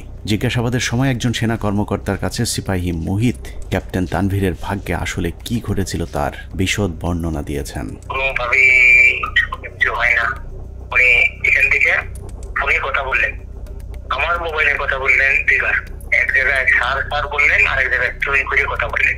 তখন আমার মোবাইলেরও সার্চ নাই, মোবাইল বন্ধ হয়ে গেছে, আমিও কথা বলতে পারলাম না। আমি আরো সারা রাত রাগারাগি করছি স্যার আপনার জন্য, আমিও আমার পরিবারের সাথে কথা বলতে পারলাম না।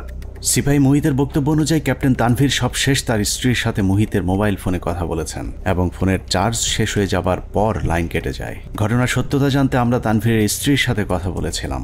তানভীরের স্ত্রীও ঠিক মুহিতের মতো একই বক্তব্য দিয়েছেন। ফোনে কথা বলতে বলতে কি ফোন কেটে গিয়েছিল, এরকম কিছু মনে করতে পারেন?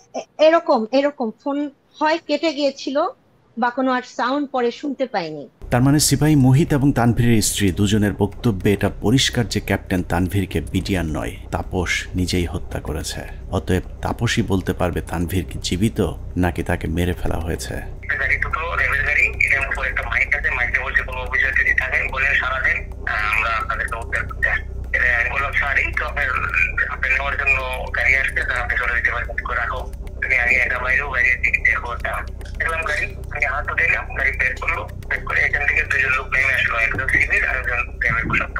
আমাকে বললো যে কি করছে, এখানে একজন অফিসার এরা আসলো, আসা করে জিজ্ঞেস করলো যে আপনি কে বলা, উনি বলছেন যে আমি ক্যাপ্টেন তানভীর, উনি হচ্ছেন আমাদের এমপি তাপস, যে লোকটা এই লোকটা হচ্ছে এমপি তাপস। তখন উনি আমার দিকে বড় করে চোখ থেকে তাকালেন, এমপি তাপস ওনাকে বলছে তাদের গাড়িতে উঠে। সূত্র জানিয়েছে মুহিতের জিজ্ঞাসাবাদের এই রেকর্ডটি সিআইডিতে থাকাকালীন সেনাবাহিনী এবং র্যাবের কয়েক দফা জিজ্ঞাসাবাদ শেষে মুহিতকে সিআইডিতে জিজ্ঞাসাবাদের সময় মুহিত বলেন, আমার কোনো দোষ নেই, আমার অপরাধ একটাই, তা হলো জিজ্ঞাসাবাদে আমি ক্যাপ্টেন তানভীরকে তাপসের গাড়িতে তুলে দেওয়ার কথা সেনাবাহিনীর কর্মকর্তাদেরকে জানিয়েছিলাম। কোনো একটি জিজ্ঞাসাবাদের সময় তাপস নিজে উপস্থিত থেকে মুহিতকে নির্যাতন করেছেন বলেও অভিযোগ করতে শোনা যায় সিপাহী মুহিতের ওই গোপন রেকর্ডে। তানভীর স্যারকে ফোন করেন, তানভীর স্যারে আমি তানভীর স্যারকে পাঠাইছি, তানভীর স্যারকে তাপস স্যারের গাড়িতে উঠে দিচ্ছি, উনি যা বলবে তাই। উনি যদি আমি বলে যে আমি ওনাকে পাঠাই না, তাহলে আমার বাড়িটা তিনি বলছি তাপসের কথা, আমাকে এমন টিকাই দিল, দিয়ে আমাকে নিয়ে আবার সেনের ভিতরে রাখলো, রাখার পরে আবার লোকের সাথে তাপস সার আসবে, তাপস সারকে নিয়ে আসে তারা, এনে বলে স্যার ওই সাবার বেটা সবাই আপনার বলে আপনাকে তানভীরকে রেখে আপনি নিয়ে আসতেন, নিয়ে সে এমন জোরে থাপ্পড় মারলো আমাকে একটা, আমি একটা বাড়িতে বলে গেলাম, উঠাইলো, উঠাই বলছে তুই এই কথা আর কখনো যাতে তোর মুখ দিয়া না আসে। পিলখানা ট্র্যাজেডির ৩৩ ঘন্টা মূলত সেনাবাহিনীর যেসব অফিসার বেঁচে ছিলেন তাদেরকে খুঁজে খুঁজে মারার জন্যই কালক্ষেপণ করা হয়েছিল, যে অভিযানের শেষ হয় তানভীরকে গুম অথবা খুন করার মধ্য দিয়ে। বিএম এর ক্যাডেট দিয়ে দিতে পারতো, 5 জন করে প্রত্যেক বছর এখানে দেওয়া যায়, সেটা যদি না দিতে পারতো তাহলে তাদের দিতে পারতো। কিন্তু এরা তো জানে যে এটা আমার অফিসার না, সে জানে যে এটা আর্মির অফিসার। আপনি থেকে পার্মানেন্ট যদি চলে আসতো তাহলে সে জানতো এটা আমার অফিসার, কোন অবস্থায় মারতো না, মারতে গেলে নিজেদের মধ্যে যুদ্ধ লেগে যেত। পিলখানা ট্র্যাজেডি বলতে আমরা শুধুই 25 থেকে 27 ফেব্রুয়ারির হত্যাকাণ্ডকেই জানি, কিন্তু পিলখানার মূল ট্র্যাজেডির শুরু হয়েছিল বিডিআর অস্ত্র সমর্পণের পর। সিপাহী মুহিতের মতো যারাই মূল ঘটনা তুলে ধরতে চেয়েছিলেন তাদেরকেই ঠান্ডা মাথায় হত্যা করা হয়েছে। 2009 সালের মার্চের 3 তারিখ বিডিআরেরা কাজে যোগ দেওয়ার পর থেকে জিজ্ঞাসাবাদের নামে সেনাবাহিনী মোট 108 জন বিডিআর জওয়ানকে হত্যা করেছে। এদের মধ্যে কয়েকজন ঘটনার পরিকল্পনার সাথে জড়িত, বাকিরা গুরুত্বপূর্ণ সাক্ষী। নিরীহ এসব বিডিআর সদস্যদের মৃত্যুর কারণ, পোস্টমর্টেম রিপোর্ট কিংবা হত্যাকাণ্ডের তদন্ত কোনো কিছুতেই বিডিআর পরিবারকে হস্তক্ষেপ করতে দেওয়া হয়নি। এমনকি গণমাধ্যমে কথা বলা নিয়েও দেয়া হয়েছিল কঠোর নিষেধাজ্ঞা। পিলখানা হত্যাকাণ্ডের পর জিজ্ঞাসাবাদে যারাই সত্য ঘটনা তুলে ধরতে চেয়েছে তাকেই হত্যা করা হয়েছে, কারণ পিলখানা হত্যাকাণ্ডের পরিকল্পনার সাথে সেনাবাহিনী এবং আওয়ামী লীগের কোন কোন ব্যক্তি জড়িত ছিল তা একমাত্র বিডিআর সদস্যরাই জানত, যে কারণে বিডিআরের গুরুত্বপূর্ণ সাক্ষীদেরকে জিজ্ঞাসাবাদের নামে নির্মমভাবে হত্যা করা হয়। আমি কেন 16 বছর জেল খাটলাম, এই জেল খাটার যে কারণ, এই কারণ আজ পর্যন্ত আমি আবিষ্কার করতে পারি নাই। আমার কাছে অত্যন্ত আশ্চর্যের কোয়েশ্চেন ছিল যে একটা নিরপরাধ মানুষকে কিভাবে 16টা বছর একটা দেশের বিচার বিভাগ আটকিয়ে রাখতে পারে। পিলখানার ভিতরে হত্যাকাণ্ডের সময় ভাই একটা পরিষ্কার একটা ছাই রঙের একটা পিকআপ ছিল। আমার সেলিম যেটা বলে, স্যার আমাদের মারার কোনো পরিকল্পনা ছিল না, দেখেন আমিও ইনজুর্ড, মানে রিকোয়েস্টেড গুলি তার হাতে লেগেছিল, আমাকে দেখাইছি, আমি দেখছি, তার কাছে কাগজও ছিল। তো আমি বললাম যে তুমি তো সবারে কাম 1 by 1 বললা, তোর ঘটনা এটা কেন? তো স্যার আমরা তো এর মধ্যে ছিলাম না, আমার কথা ছিল আমাদের পরিকল্পনা একরকম ছিল, এখানে এটা ছিল না, কিন্তু বাইরে থেকে একটা পিক আপ আসে, এই পিক আপ থেকে গুলি করে। তো সেখানে তো স্যার আমাকেও চিনে না, ওই সাদর এক লাইনে ছিল, তো গুলিটা সাদের গায়ে লাগে, ওই গুলির একটা অংশ আমার গায়ে লাগে। এইটা করে সম্পূর্ণ বহিরাগত। আমি বিশ্বাস করি এটা ভারত থেকে আসা, যাদেরকে পরে সুন্দর করে পার করে দেওয়া হয়, একটা অংশ চলে যায় গাড়িতে করে আসাদুজ্জামান নূর এলাকার ওই এলাকা দিয়ে, আরেকটা অংশ যায় বিমানে। এই অংশটাকে ফলো করে ডিজিএফআই, তাদেরকে ঢুকতে দেওয়া হয়নি এয়ারপোর্টে। আমি সেটা বের হয়ে যায় অ্যাম্বুলেন্সের মাধ্যমে, আঞ্জুমান মফিজের এই অ্যাম্বুলেন্সের মাধ্যমে চলে যায়। তো এটা সম্পূর্ণ বহিরাগত পরিকল্পনা, সহযোগিতা করে আমাদের কিছু সেনাবাহিনী অফিসার, ভিতরে ছিল কর্নেল শামস তার ব্যাটালিয়নের সদস্য, আর বাইরে তো বললাম রেজানুর কাজ করে নাই।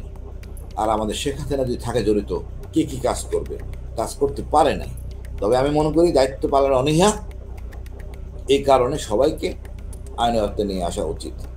আমাদের দুর্ভাগ্য, মইনুল আমাদের সেনাপ্রধান ছিলেন, এটা আমাদের লজ্জা। পরবর্তীতে সেনাপ্রধান থাকেন জেনারেল মুবিন, ইনিও এই অনাচার করে গেছেন।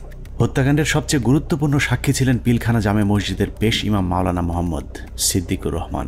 দরবার হলে সেদিন কি ঘটেছিল তার সবচেয়ে কাছ থেকে তিনিই দেখেছিলেন। সে ছিল মেন সাক্ষী। আমাকে বলছে যে আমরা 3 জন মেন সাক্ষী, এখন 3 জন মেন সাক্ষী হান বাঁচায় না মাইরে ফেলাইতে জানি না। আমি বলছি যে তুমি যা যা হয়েছে ওখানে দরবারে যা অফিসাররা বলছে এগুলো বলতে গেলা কেন? বললে কি হবে? সত্যি কথা বলবো না? হাসিনা ইচ্ছে করে মারছে, বলবো না? আমি যদি মরে যাই মরে যাবো, তার অসুবিধা। পিলখানা জামে মসজিদের ইমাম সাহেব শুধু দরবার হল নয়, আরো অনেক কিছু সাক্ষী ছিলেন।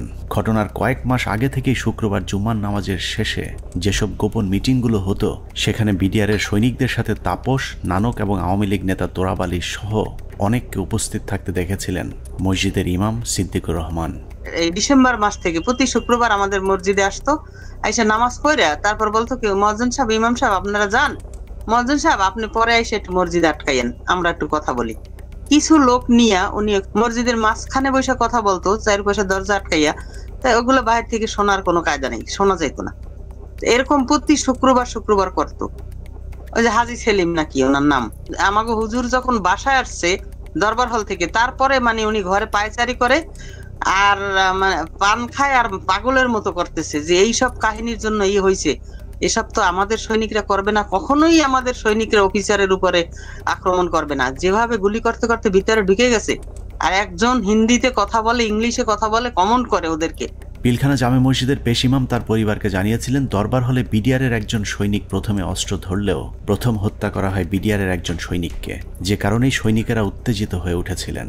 তারপরেও বিডিআরের সৈনিকেরা কোনো অফিসারকে গুলি করেননি, বরং একটি আতঙ্কের পরিবেশ তৈরি করতে চেয়েছিলেন। কিন্তু হঠাৎ করেই কয়েকজন অজ্ঞাত মুখোশধারী দরবার হলে ঢুকে অফিসারদেরকে এলো পাতাড়ি গুলি করতে থাকেন।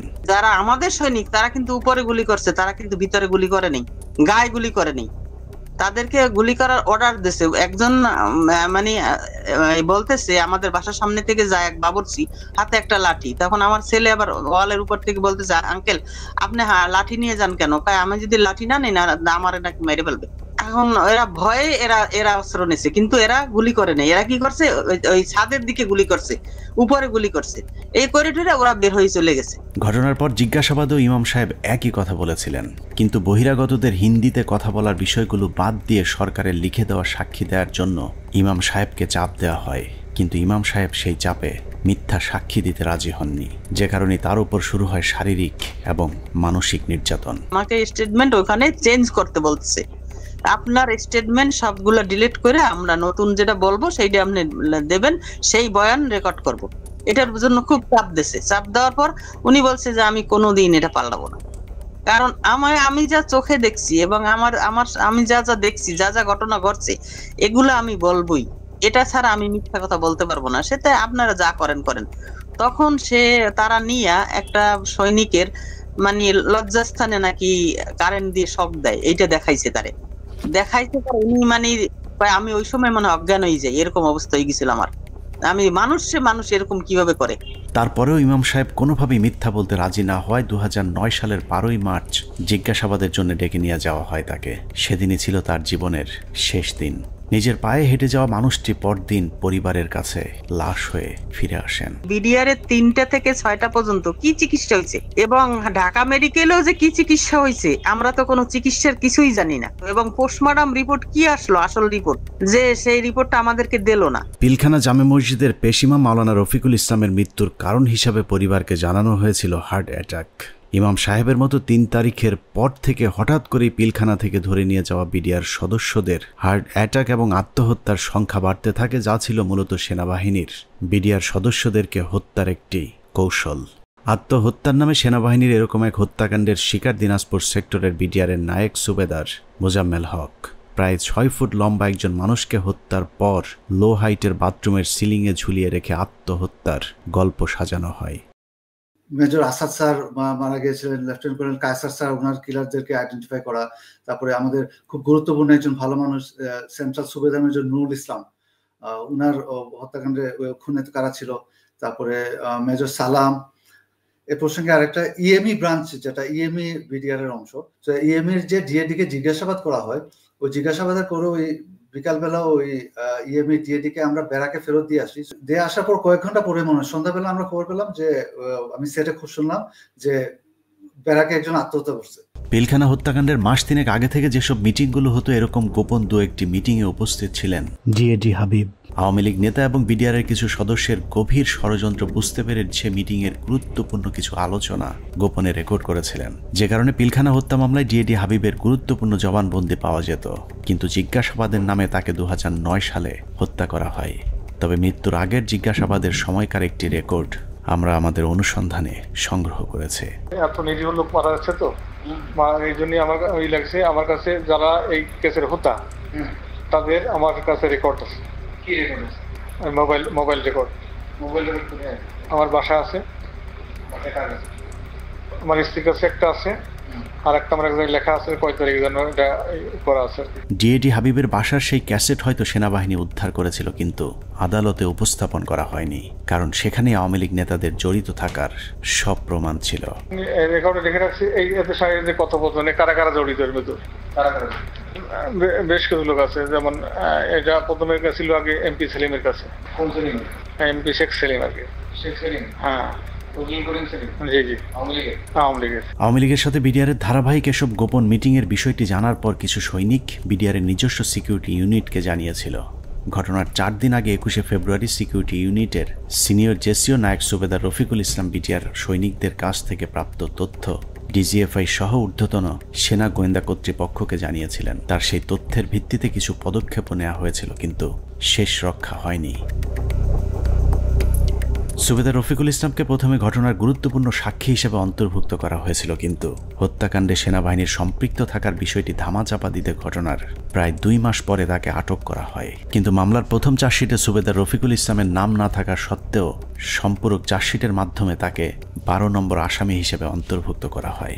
নির্বাচনের উপলক্ষে তুরাবালি, যেটা হাজারীবাগের আওয়ামী লীগের নেতা যে লিটনের বাবা, তার সঙ্গে আমাদের বিডিআর সদস্যরা মিটিং এ করে কিভাবে তাপস সাহেবকে নির্বাচনে জয়ী করা যায়। যদি নির্বাচনে জয়ী করে দিতে পারো তোমাদেরকে অনেক সুযোগ সুবিধা দেওয়া হবে। এর উপর বেসিস করে আমাদের কিছু সদস্য তাপসের বাসায় যায় এবং সেখানে তাপস তাদেরকে তার নির্বাচনী কাজকর্ম করার কথা বলে এবং তাদের যে সমস্ত তারা কিছু দাবি দেওয়া পেশ করে, সেই দাবি দেওয়া গুলা পুরা করা হবে বলে তাদেরকে আশ্বাস দেয়। আমি ঘটনা ঘটার 5 দিন পূর্বে 21 ফেব্রুয়ারি কর্তৃপক্ষকে জানাই আমার রিপোর্টের বেসিস করিয়া পিলখানার সমস্ত ম্যাগাজিনে কোয়ার্টার এই কুতে অফিসার নিয়োগ দেওয়া হয় এবং বাহিরের যে সমস্ত গোয়েন্দারা ডিউটি করে। আমি পৃথিবীর ইতিহাসে নজির নাই যে কোনো ঘটনা ঘটার 5 দিন আগে রিপোর্ট দেয়। সেই রিপোর্ট আমি দিছি যে ঘটনা ঘটবে এবং কারা কারা জড়িত। সুবেদার রফিকুল ছিলেন বিডিআরের উজ্জ্বল এক নক্ষত্র। 2009 সালে তিনি অর্জন করেছিলেন শ্রেষ্ঠ ভিওপি কমান্ডার প্রথম পুরস্কার।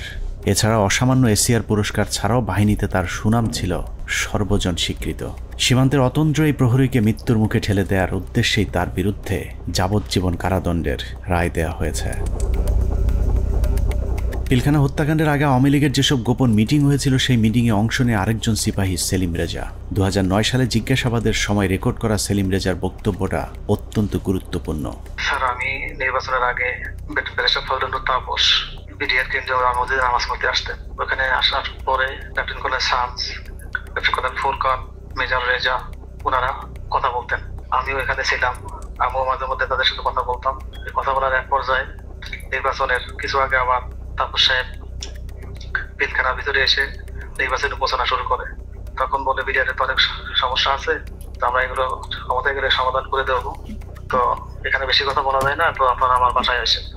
এই চলে গেল। এরপরে যখন নির্বাচন হয়ে গেল, নির্বাচন হয়ে যাওয়ার পরে ক্যাপ্টেন কর্নেল শামস উদ্বুদ্ধ করলো আমাদেরকে, তোমরা যে কথা বললে তো তোমাদের দাবি দেওয়া তো কেমন কিছু হলো না। এখন আমি একটা প্ল্যান করে দিচ্ছি, তোমরা সেই প্ল্যান মোতাবেক শেখ সেলিমের বাসায় যাবা, তোমাদের দাবি দেওয়া জানিয়ে আসবা, আর যা যা করা লাগে আমি করে দেবো সবকিছু। জিজ্ঞাসাবাদে সেলিম রেজা জানিয়েছিলেন তাপস সেলিমদের সাথে গোপন বৈঠকে বিডিআর সদস্যদেরকে বলা হয়েছিল দরবার হলে শুধুমাত্র বিডিআর ডিজিকে জিম্মি করলেই শেখ হাসিনা তাদের সব শর্ত মেনে নেবেন। কিন্তু দরবার হলে যখন অফিসারদেরকে গুলি করে হত্যা করা শুরু হয় তখন সেলিম রেজা বহিরাগত খুনিদের বিরুদ্ধে অস্ত্র তুলে ধরেছিলেন, যে কারণে তিনিও গুলিবিদ্ধ হন। পিলখানার ঘটনায় সেলিম রেজার গুলিবিদ্ধ হয়ে হাসপাতালে ভর্তি হবার প্রমাণও আমাদের কাছে রয়েছে।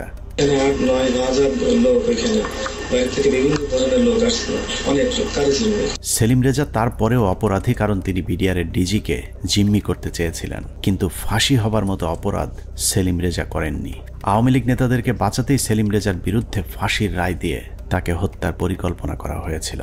আমি এই পিতা সমতুল্য অফিসারদের জিম্মি করার উদ্দেশ্যে নিচ্ছে, কিন্তু হত্যা করার উদ্দেশ্য ছিল না, কাউকে মারার উদ্দেশ্য ছিল না।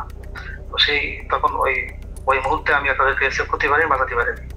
এরপরে এসকালাঘাট থেকে যারা ছিল তাদের চুল লম্বা লম্বা ছিল, পরশুরাম দেওয়ান আমাকে দেশের কোনো সহি বলে আমার মনে হচ্ছিল না। থেকে ডিজি সাহেব সহ আমাকে গুলি করে, ডিজি সাহেব জায়গায় দরবারের সামনে পড়ে যায়, আর আমার হাতে প্রথমে বুকে লাগে আমার গুলিটা বুলেট প্রুফ থাকায় গুলিটা রিকোসে হয়ে মুখের সম্মুখ ভাগ উপরে চলে যায়। আর একটু হলে আমার হয়তো গলায় লাগতো, মানে 3টা গুলি আঘাত আমার গায়ে। পিলখানা হত্যাকাণ্ডের মূল পরিকল্পনাকারীদের আড়াল করতেই বাংলাদেশ সেনাবাহিনী যা করেছে তা হিটলারের বর্বরতাকেও ছাড়িয়ে যায়। হিটলার যদিও অন্য দেশের অন্য ধর্মের মানুষকে হত্যা করতে চেয়েছিল, কিন্তু সেনাবাহিনী নিজেদের সহকর্মীদের উপরেও চালিয়েছে মধ্যযুগীয় বর্বরতা। পিলখানা হত্যাকাণ্ডের মূল পরিকল্পনাকারীদের পরিচয় যেই প্রকাশ করতে চেয়েছে তাকেই দুনিয়া থেকে সরিয়ে দেওয়া হয়েছে। এই ক্ষেত্রে বিডিআরের পাশাপাশি সেনাবাহিনীর কর্মকর্তাদেরকেও ন্যূনতম করুণা দেখায়নি সেনাবাহিনী। পিলখানা হত্যাকাণ্ডের অনেক গুরুত্বপূর্ণ ঘটনার সাক্ষী ছিলেন ক্যাপ্টেন শাহনাজ। তিনি প্রথম হত্যাকাণ্ডে ভারতীয় বাহিনীর উপস্থিতি আবিষ্কার করে গণমাধ্যমকে বক্তব্য দিয়েছিলেন। যে এসএমজিটি দেখা যাচ্ছে সেই এসএমজিটি সিলিংটা নরমাল সিলিং এর মতো না, একটু টেল ইউ দ্যাট এই সিলিং বাইনোকুলারটা আমরা আরবিতে ব্যবহার করি না, আমার জানা মতে বিডিআর ব্যবহার করে না। তার এই বক্তব্যের চড়া মূল্য দিতে হয়েছিল দেশপ্রেমিক সেনা কর্মকর্তা ক্যাপ্টেন শাহনাজ জাহানকে। প্রচন্ড পরিকল্পিত, অনেক আগে থেকে পরিকল্পনা করা বিষয়টা, ওই কথাগুলো তো আমি ওই দিনই বলেছি। তারপরে যেটা হলো যে আমি এরপরে চাকরি ছেড়ে দিই একদিন পরেই, আর 27 তারিখে, তো আমি 28 তারিখে আমি প্রথমে করি অ্যাপেন্ডিক্স যে সাবমিট করি যে আমি এখানে আর চাকরি করব না, কারণ হচ্ছে আমার মোরাল ডাউন হয়ে গেছে। এখানে বাংলাদেশের মতো একটা আর্মির ভেতর, ঢাকার ভেতরে কিভাবে এই ঘটনা ঘটলো, কেউ কোনো প্রশ্নের উত্তর দিচ্ছে না আমি যেখানে। এবং আমাকে যখন থ্রেড দেওয়া হলো আমাদেরই প্রতিষ্ঠান থেকে, তখন আমি বুঝে গেলাম যে আসলে এখানে কি হয়েছে। উপরে যে আমি জিজ্ঞেস করছি, তারপরে আমাকে যখন পরবর্তীতে এমএস করলেন, নিজে কল করলেন, তখন আমি স্যারকে বললাম যে স্যার আমাকে স্যারকে বললাম না, তার আগে যে আমি বলেছিলাম যে জামিউল স্যার ছিলেন আমাদের ইঞ্জিনিয়ার্সের তখন এমএস ব্রাঞ্চে, তখন আমি স্যারকে প্রশ্ন করেছিলাম যে স্যার এই যে পোস্টিংগুলো হলো, আপনি তো নিজেই পোস্টিংগুলোর সাথে যুক্ত ছিলেন, আপনি কি আমাকে বলতে পারেন যে 57 জন অফিসারকে কেন আপনারা গত 3 মাসে একসাথে পোস্টেড করলেন? আপনারা কি জানতেন স্যার এখানে ওনাদেরকে মেরে ফেলা হবে? উনি আমার ফোন, মানে ওনার যে রিয়াকশনটা ছিল, ধরেন আমার কি হবে যে না তো এরকম কিছু না, আমরা হঠাৎ করে শুনলে কি হয়, হি ওয়াজ লাইক তুমি ফোনে এসব কি আলোচনা করতেছো, it's so secret thing, I have asked him. So উনি আমার ফোনের লাইনটা কেটে দিয়ে আবার অন্য লাইন থেকে কল করেছেন, টিএনডিতে কল করেছেন, যেটা আর্মির লাইন আর কি। সেটাতে উনি বললেন যেটা অনেক সিনিয়র হাই লেভেলের বিষয়, যেটা আমরা জানি হাই লেভেলের বিষয়টা, প্রাইম মিনিস্টার নিজে যুক্ত ছিলেন, ইন্ডিয়া প্রেজেন্ট ছিল। এগুলোতে আমি কর্নেল মোস্তাফিজ স্যারের প্রোগ্রামে দেখলাম ইন্ডিয়া তার ফোর্স নিয়ে বিভিন্ন পয়েন্টে কিন্তু উপস্থিত ছিল, এবং ইন্ডিয়ান ফোর্স নিজেই সেটা তার ওয়েবসাইটে প্রকাশ করেছে, যেটা মোস্তাফিজ ভাই স্যার একটা বলেছেন। সো ওইটা হচ্ছে হাই লেভেলের বিষয়, যেটা আমরা কেউ জানতাম না। নিজের চোখের সামনে সহকর্মীদের পরিকল্পিত হত্যাকাণ্ড কোনোভাবেই মেনে নিতে পারেননি শাহনাজ, যে কারণে বিডিআর হত্যাকাণ্ডের বিচার নিয়ে সবচেয়ে সোচ্চার ছিলেন ক্যাপ্টেন শাহনাজ। কিন্তু ক্যান্টনমেন্টের নিয়ন্ত্রণে থাকা সেনাবাহিনীর ওই পক্ষটি ক্যাপ্টেন শাহনাজকে থামাতে পরিকল্পিতভাবে তার স্বামীকে হত্যা করেন। হাজব্যান্ড যিনি পরবর্তীতে মারা যান, তিনি ছিলেন 44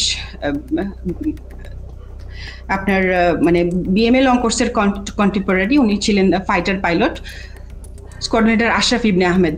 তো তার কাছে আমি একটা ইনফরমেশন পাই, যেমন সে তখন ঢাকায় ছিল, তার ইউনিটে ছিল, সে MiG-29 এর পাইলট ছিল। সে আমাকে ওই 7টা বা 7:30টার দিকে জানায় যে তার একজন আত্মীয় সিভিল, সে নাকি তাকে ফোন করেছিল এবং তারা বলেছিল যে তারা খুব ভয় পাচ্ছে, মানে এই জিনিসটার সাথে অনেকগুলো প্রোগ্রামার যুক্ত ছিল, প্রোগ্রামার। পিলখানা হত্যাকাণ্ডকে কেন্দ্র করে 4 দফায় মোট 96 জন মেধাবী সেনা কর্মকর্তাকে বহিষ্কার, আটক, জেল, গুম কিংবা হত্যা করা হয়েছে। এর মধ্যে হত্যাকাণ্ডের পরপর সেনাকুঞ্জে প্রধানমন্ত্রী এবং সেনাপ্রধানের সামনে প্রতিবাদ করার অপরাধে প্রথমেই সেনাবাহিনীর 13 জন অফিসারকে বহিষ্কার করা হয়। পিলখানার মূল ঘটনা তৎকালীন সময়ে গঠিত তদন্ত কমিশনকে জানানোর অপরাধে 5 জন কমান্ডোকে তাপসের উপর মিথ্যা গ্রেনেড হামলা মামলায় ফাঁসানো হয়। এদের 5 জনকে 13 মাস অজ্ঞাত স্থানে গুম করে রাখার পর গ্রেফতার দেখানো হয়। তারপর সবাইকে মিথ্যা মামলায় ফাঁসিয়ে 5 বছর করে কারাদণ্ড দেয়া হয়। তাপস হত্যা মামলা চেষ্টা, এটা একটা ভুয়া মামলা যেটা মতিঝিল থানায় দায়ের করা হয় এবং এইটাতে যে সমস্ত সিভিলিয়ান যারা অপরাধী আছে তাদেরকে বিচারের আওতায় আনার আগেই একই অপরাধে আর্মির 5 জনকে, ভেরি ইয়াং ট্যালেন্টেড অফিসার যারা খুবই অ্যাক্টিভ ছিল, যারা তারা হয় এই তদন্তের সাথে সম্পৃক্ত অথবা এই বিডিআর হত্যাকাণ্ডের বিরুদ্ধে সোচ্চার ছিল, তাদেরকে প্রথম গুম করা হয়, ব্যাপকভাবে শারীরিক নির্যাতন করা হয় এবং পেপার ওয়ার্ক, সব থেকে দুঃখজনক হচ্ছে কাগজে কোর্ট মার্শাল, মানে তাদেরকে গুম অবস্থায় পেপার সই করে দেখানো হয়। যখন জেলে হস্তান্তর করা হয় তখন তারা জানতে পারে যে তাদেরকে 5 বছর জেল দেওয়া হয়েছে। এর মধ্যে একটা দীর্ঘ সময় তাদের পরিবার জানতোই না তারা কোথায় এবং তারা কিভাবে তাদের কি অবস্থায় আছে। আমি একটু 5 জন অফিসারের নাম বলি। এরা হচ্ছে captain Fuad, captain Rajib, captain Helal, captain Reza এবং ক্যাপ্টেন সুবাইল। এরা কিন্তু হয় তদন্তের মধ্যে জেনে গেছিল যে আসলে কি জিনিসটা হচ্ছে, কারণ আমরা যেই জবানবন্দি ইনিশিয়াল ইন্টারোগেশনের পরে সেটা পাইতাম, তারা কিন্তু ওদের সাথে শেয়ার করতাম। এবং এই ক্যাপ্টেন রাজীব, ক্যাপ্টেন ফুয়াদ, তারা তো MIC থেকে বের হয়ে আসছিল, অস্ত্র নিয়ে বের হয়ে আসছিল যে তারা ঢুকে অফিসারদের উদ্ধার করবে। এই সমস্ত অফিসারকে করলো কি, কয়েকদিন পরে, বিডিআর ঘটনার কয়েকদিন পরে তারা এখানে একটা ভয়ঙ্কর খেলা খেলে। তাদের ধারণা থেকে এই অফিসাররা যদি বাইরে থাকে বা জীবিত থাকে তাহলে কিন্তু সত্যটা প্রকাশ পেয়ে যাবে যে এর মধ্যে ভারত জড়িত, এর মধ্যে আওয়ামী লীগ জড়িত, আওয়ামী লীগের কোন কোন নেতা জড়িত। হঠাৎ করে ডিবির মনিরুল ইসলাম এবং র্যাবের তখন লেফটেন্যান্ট কর্নেল জিয়াউল হাসান, খুনি জিয়াউল হাসান, তারা প্রথম আলোর সাথে মিলে একটা চক্রান্ত করলো। চক্রান্তটা কিভাবে, এই যে 5 জন অফিসারের নাম বললাম তারা কিন্তু তখন বিভিন্ন দপ্তরে চাকরি করতেছে, তদন্তে সাহায্য করতেছে। তারা বেশি সবাই কমান্ডো, সবাই বাংলাদেশ সেনাবাহিনীর সব থেকে প্রশিক্ষিত অফিসার, পেশাদার অফিসার, তারা কাজ করতেছে তাদের অফিসে। প্রথম আলোর নিউজ আসলো যে তাপসের উপরে যে বোমা হামলা হয়েছে, মনিরুলের উদ্ধৃতি দিয়ে, মনিরুল প্রথম আলোকে দিয়ে এই চালটা চাললো যে যে তাপসের উপরে বোমা হামলা হয়েছে সেটাতে সম্ভবত আরো 7 জন জড়িত আছে যারা সেনাবাহিনীর অফিসার। তার 2 দিন পরে প্রথম আলো আবার একটা নিউজ ছাপলো, আবারও মনিরুলের উদ্ধৃতি দিয়ে। সেই মানে পুলিশের ডিবির মনিরুল, পরে যে CTIT অর সামথিং সেটার প্রধান ছিল, তার বুদ্ধিতে কি আসলো, এই সমস্ত অফিসারকে সেনা কর্তৃপক্ষ অ্যারেস্ট করছে এবং তাদেরকে জিজ্ঞাসাবাদে তারা স্বীকার করছে যে তাপসীর উপরে তারা গ্রেনেড হামলা চালাইছিল। বোমা হামলা চালাইছিল। ওয়ারাস তখনও কিন্তু সে অফিসাররা পেপার দেখে, তারা অফিসে বসে পেপার দেখে দেখতেছে, প্রথম আলো লিখছে যে তাদেরকে নাকি অ্যারেস্ট করা হয়েছে কয়েকদিন আগে এবং তারা নাকি স্বীকারোক্তিমূলক জবানবন্দি দিছে যে তারা তাপসকে হত্যার চেষ্টা করছিল। তৃতীয় দফায় 2009 সালের সেপ্টেম্বর মাসে ব্রিগেডিয়ার জেনারেল আজমি সহ 7 জনকে বহিষ্কার করা হয়, যাদেরকে পরবর্তীতে লম্বা সময় গুম রেখে নির্যাতন করা হয়েছে। সবশেষ বিডিআর হত্যাকাণ্ড নিয়ে সরব ছিলেন এরকম অন্য কর্মকর্তাদেরকে চিহ্নিতকরণের কাজ চলতে থাকে। 2011 সালে MI-STর মেজর জিয়া সহ মোট 68 জন সেনা কর্মকর্তাকে মিথ্যা অভ্যুত্থানের অভিযোগ তুলে একসাথে বহিষ্কার করা হয়। এর মধ্যে 4 জনকে ছেড়ে দেওয়া হলেও বাকি 64 জনকে বিভিন্ন মেয়াদে সাজা দেওয়া হয়েছে, যাদের অনেকেই দীর্ঘদিন গুমের শিকার হয়েছিলেন। সবচেয়ে মর্মান্তিক পরিণতি হয়েছিল মেজর জেনারেল রফিক এবং কর্নেল শহীদের, যারা দুজন শেষ মুহূর্ত পর্যন্ত বিডিআর হত্যাকাণ্ডের মূল রহস্য উদ্ঘাটনের চেষ্টা চালিয়ে যাচ্ছিলেন।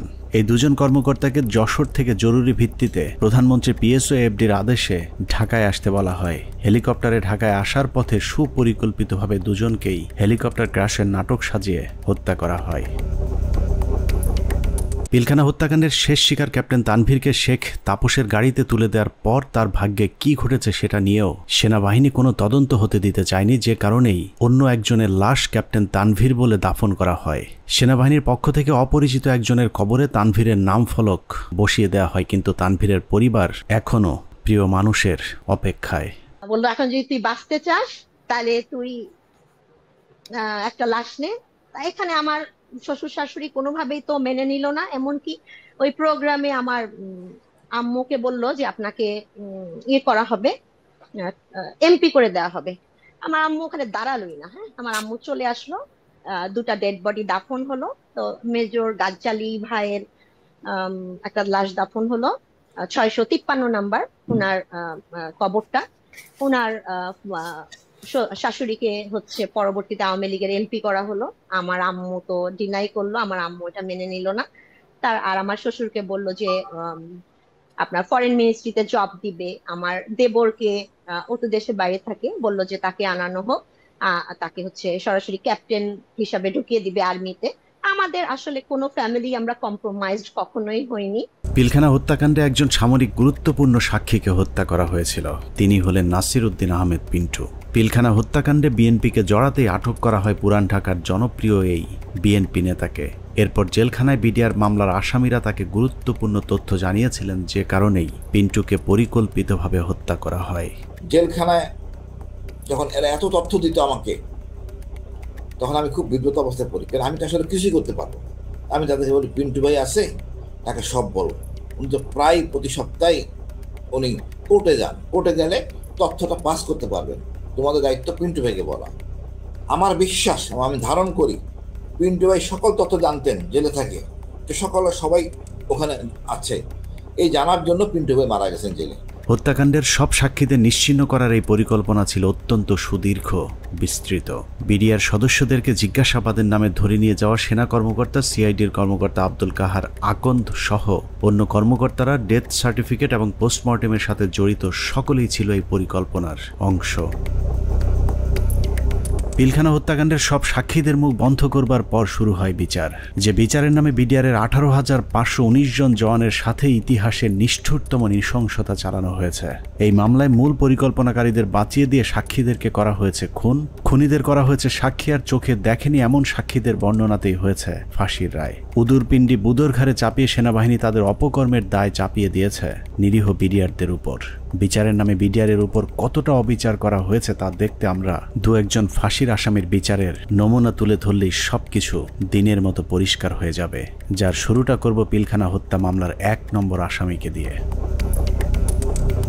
অনুসন্ধানের শুরুতেই ডিএডি সৈয়দ তৌহিদের কথা বলেছিলাম, যিনি পিলখানা হত্যা মামলার 1 নম্বর আসামি। বলা হয়েছে পিলখানা হত্যাকাণ্ডের মূল পরিকল্পনাকারী তিনি। তার ব্যাপারে একটা গল্প সাজানো হয়েছিল। ডিএডি তৌহিদ নাকি ছিলেন জাহাঙ্গীর কবির নানকের বাল্যবন্ধু, তার সাথে মিলেমিশেই ঘটানো হয়েছে পিলখানা হত্যাকাণ্ড।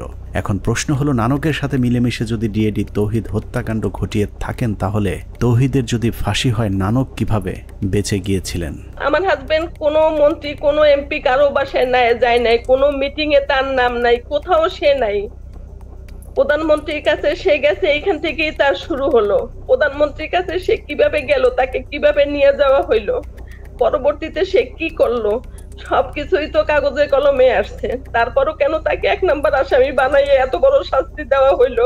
ভারতের পরিকল্পনার শেখ হাসিনার পরিচালনায় পিলখানায় যে নাটক মঞ্চস্থ করা হয়েছিল, সেই নাটকে 25 তারিখ বিকেলের শুটিংটুকু বাদ দিলে পুরো নাটকে ডিএডি তৌহিদকে আর কোথাও দেখা যায়নি। তৌহিদ যখন প্রধানমন্ত্রীর আদেশে বিডিআরের ডিজি হয়েছিলেন, সেই সময়টাতে তৌহিদের পরিবার জিম্মি হয়েছিল পিলখানায় আসা বহিরাগত সন্ত্রাসীদের হাতে।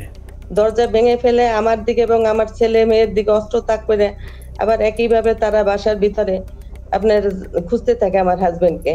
পরবর্তীতে আমি আমার হাজবেন্ডকে আমি ফোন দিয়ে বলি যে এইভাবে বিদ্রোহীরা আমার বাসায় আসতেছে, বিডিআরের পোশাক পরা, মুখোশ পরা, আমি তো চিনি না, এরা তোমার ঠিকানা জানতে চায়, না জানাই দিলে আমাদেরকে মেরে ফেলবে, হুমকি দিতেছে। তারপরেও ধরুন ডিএডি তৌহিদ মূল পরিকল্পনা করেছিল, কিন্তু তার বিরুদ্ধে যে অভিযোগ আনা হয়েছে সেখানেও নাটকের পর নাটক সাজানো হয়েছে।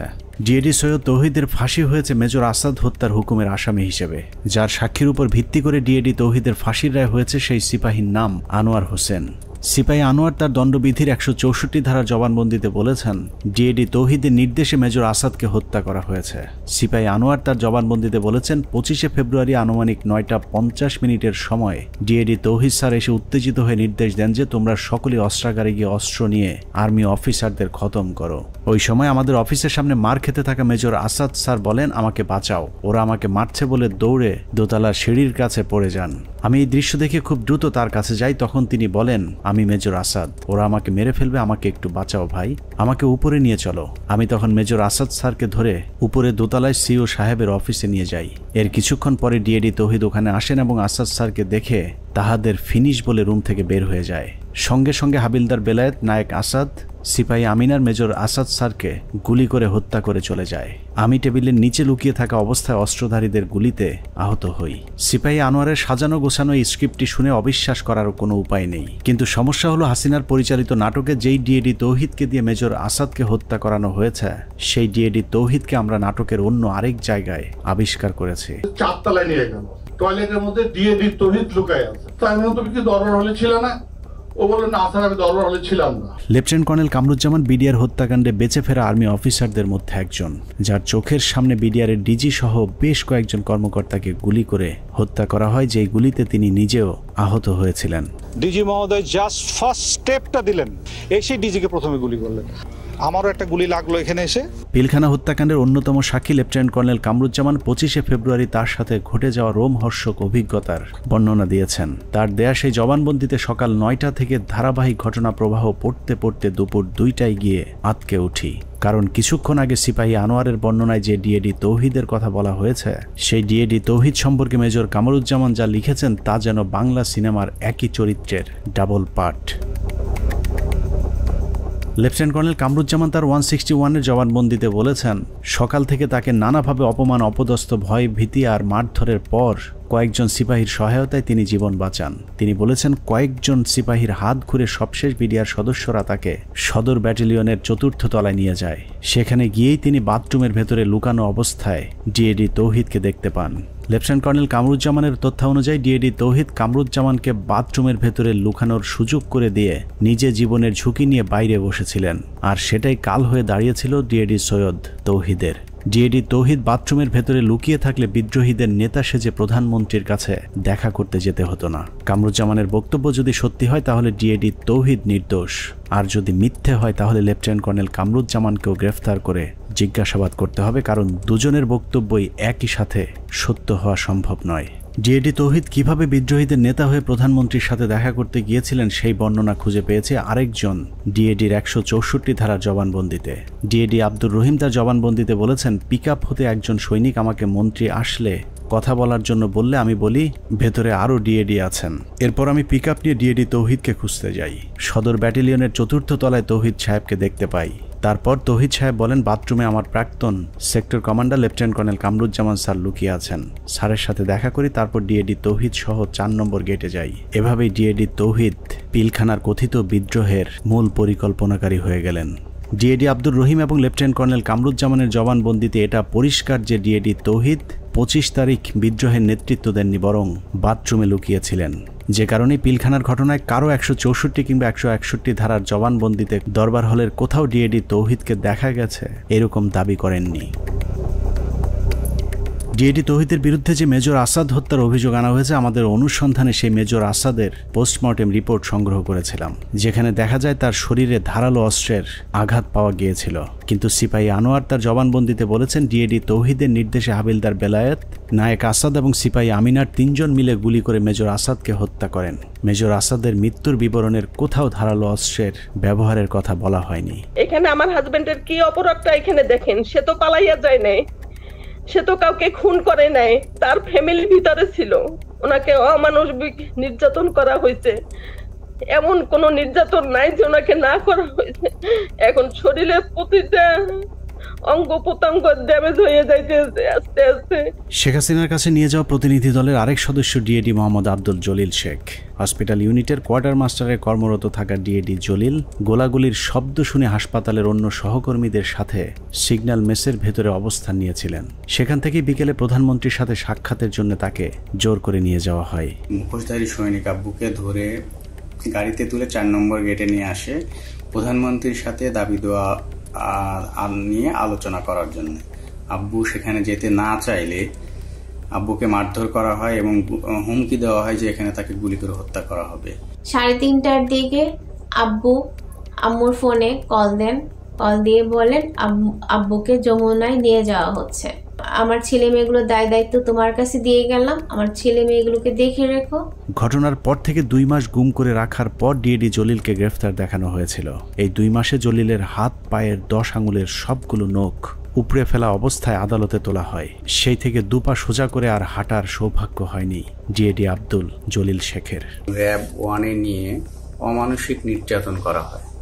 আব্বুর হাত পায়ের নখ উঠায় ফেলা হয়, থেতলে আঙ্গুলগুলো থেতলে ফেলা হয়, পায়ের নখে সুচ ঢোকানো হয়, কারেন্টের শর্ট দেওয়া হয় পেনিসে। ডিএডি জলিলকে যাদের সাক্ষীর উপর ভিত্তি করে ফাঁসি দেওয়া হয়েছে সেখানে বেশিরভাগ সাক্ষী বলেছে টেলিভিশনে দেখেছি, পত্রিকায় পড়েছি বা অমকের কাছে শুনেছি, কিন্তু কেউ ডিএডি জলিলকে কোথাও কাউকে হত্যা, লুটপাট কিংবা ধর্ষণ করতে দেখেননি। এসব সাক্ষীদের একজন মেজর জায়েদি। তিনি জানিয়েছেন কিভাবে তাকে ডিএডি জলিলের বিরুদ্ধে সাক্ষ্য দেওয়ানো হয়েছে। তাকেও আমি উক্ত এলাকায় দেখেছিলাম এবং আমি শনাক্ত করতে পেরেছিলাম, বাট তার নাম জানতাম না। জেনারেল আজিজ, তদানীন্তন Dhaka sector commander colonel Aziz আমাকে জানিয়েছিলেন উক্ত অফিসারের নাম ডিএডি জলিল। তার মুখ ভর্তি দাড়ি ছিল, চাপা দাড়ি। দাড়িওয়ালা এক ব্যক্তিকে ডিএডি আব্দুল জলিল বানিয়ে ফাঁসি দিয়ে দেওয়া হয়েছে, অথচ আমাদের হাতে 2009 সালে পিলখানা হত্যাকাণ্ডের দিনের একটি ভিডিওতে দেখা যায় ডিএডি জলিলের মুখে কোনো দাড়ি নেই। এখন প্রশ্ন আসতে পারে, পিলখানা হত্যাকাণ্ডের সাথে কি তাহলে কোনো বিডিআর সদস্য জড়িত ছিল না? অবশ্যই ছিল, কিন্তু যারা জড়িত ছিল তাদেরকে এই মামলায় শাস্তি দেওয়া সম্ভব নয়, কারণ মামলার মূল উদ্দেশ্যই ছিল পিলখানা হত্যাকাণ্ডের বাকি কাজ সম্পন্ন করা। এখানে সিপাহী মাহিন এবং লেদার লিটনের মতো হত্যার মূল পরিকল্পনার সাথে জড়িত আসামিকে ভারতে পাঠিয়ে দেওয়া হয়েছে। লেদার লিটনের বাবা সাবেক সুবেদার এবং আওয়ামী লীগ নেতা তোরাব আলীকে সুনির্দিষ্ট অভিযোগ থাকার পরেও ছেড়ে দেওয়া হয়েছিল। অন্যদিকে যারা শুধুমাত্র বিডিআরের ডিজিকে জিম্মির পরিকল্পনার সাথে জড়িত কিন্তু হত্যাকাণ্ডের পরিকল্পনার কথা জানতেন না, তাদের বেশিরভাগকে জিজ্ঞাসাবাদের নামে হত্যা করা হয়েছে। বাদবাকি যারা আছেন তাদেরকেও ফাঁসির রায় দিয়ে হত্যার পরিকল্পনা ছিল, যেন আওয়ামী লীগের কোন কোন নেতা এই হত্যাকাণ্ডের পরিকল্পনার সাথে জড়িত তাদের নাম কেউ জানতে না পারে। পিলখানা হত্যাকাণ্ড যে বিডিআরকে ধ্বংস করে দেওয়ার জন্যই করা হয়েছিল তার প্রমাণ হাস্যকর এই মামলায় 18,519 জন বিডিআর জওয়ানকে আসামি করা। এদের মধ্যে বেশিরভাগ বিডিআর জওয়ান নির্দোষ প্রমাণিত হলেও কাউকেই চাকরি ফেরত দেওয়া হয়নি। উল্টো যাদেরকে ছেড়ে দেওয়া হয়েছে সবার কাছ থেকে বড় অঙ্কের টাকা নিয়ে তারপর তাদেরকে মুক্তি দেওয়া হয়। অনেক অপরাধীকে টাকার বিনিময়ে সাক্ষী বানানো হয়েছে, আবার অনেক নিরীহ বিডিআর সদস্যকে কোনো কারণ ছাড়াই শাস্তি দেওয়া হয়েছে। 2009 সালের 25 ও 26 তারিখে বিডিআর পিলখানায় ঘটে যায় বিডিআর বিদ্রোহের নারকীয় হত্যাকাণ্ড। এই হত্যাকাণ্ডের সময় সে 9 দিনের ছুটিতে বাড়িতে অবস্থান করে। সে ছুটিতে থাকার কারণে তাকে সেই অভিযুক্তের বাইরে রাখা হয়। পরবর্তীতে সিআইডি দীর্ঘ 7 মাস পর 2009 সালে সেপ্টেম্বর মাসের 10 তারিখে তাকে কর্মরত অবস্থায় গ্রেপ্তার করে জেল হাজতে প্রেরণ করে। এই মামলার বিচার কার্য শুরু হয় বকশীবাজার আলিয়া মাদ্রাসা মাঠে। রায়ে তাকে যাবজ্জীবন কারাদণ্ড দেওয়া হলো। দীর্ঘ শুনানি শেষে 2017 সালে এই মামলার রায় প্রদান করা হয়। রায়ে আমার ছোট ভাই আতিকুর রহমানকে খালাস প্রদান করা হয়। তখন এই জামিনের বিরোধিতা করে রাষ্ট্রপক্ষ সুপ্রিম কোর্টে আপিল করে। এমতো অবস্থায় এখনো পর্যন্ত আমরা কোনোভাবে আমার ছোট ভাইয়ের মুক্তির কোনো ব্যবস্থা করতে পারিনি। আমার ছোট ভাই যে ছুটিতে ছিল, যে সে নির্দোষ, এটি সব কিছুতে প্রমাণ হয়ে গেছে। তাকে মুক্তি দেওয়া আমি মনে করি যে এটা সরকারের দায়িত্ব। এভাবেই চলেছে পিলখানা হত্যাকাণ্ডের বিচারের নামে অবিচার। আতিক থেকে তৌহিদ পিলখানা হত্যাকাণ্ডের বিচারের নামে 18,000 পরিবারের সাথে গেল 16 বছর যা হয়েছে তাই পৃথিবীর ইতিহাসে আর কখনোই হয়েছে কিনা আমাদের জানা নেই। মামলা, তদন্ত, জিজ্ঞাসাবাদ থেকে শুরু করে জবানবন্দি, কোথাও ন্যায় বিচার পায়নি বিডিআরের পরিবারগুলো। ফ্যামিলি ধ্বংস হওয়ার মতো যা যা দরকার সবকিছুই ঘটছে ওনার ফ্যামিলিতে। বাংলাদেশের ইতিহাসে যদি 5 আগস্ট না আসতো তাহলে বিডিআরের এই আর্তনাদ হয়তো উঁচু লাল দালানের বাইরের কেউ শুনতে পেত না। বিডিআরের পরিবার কারো করুণা চায় না, তারা চায় ন্যায় বিচার।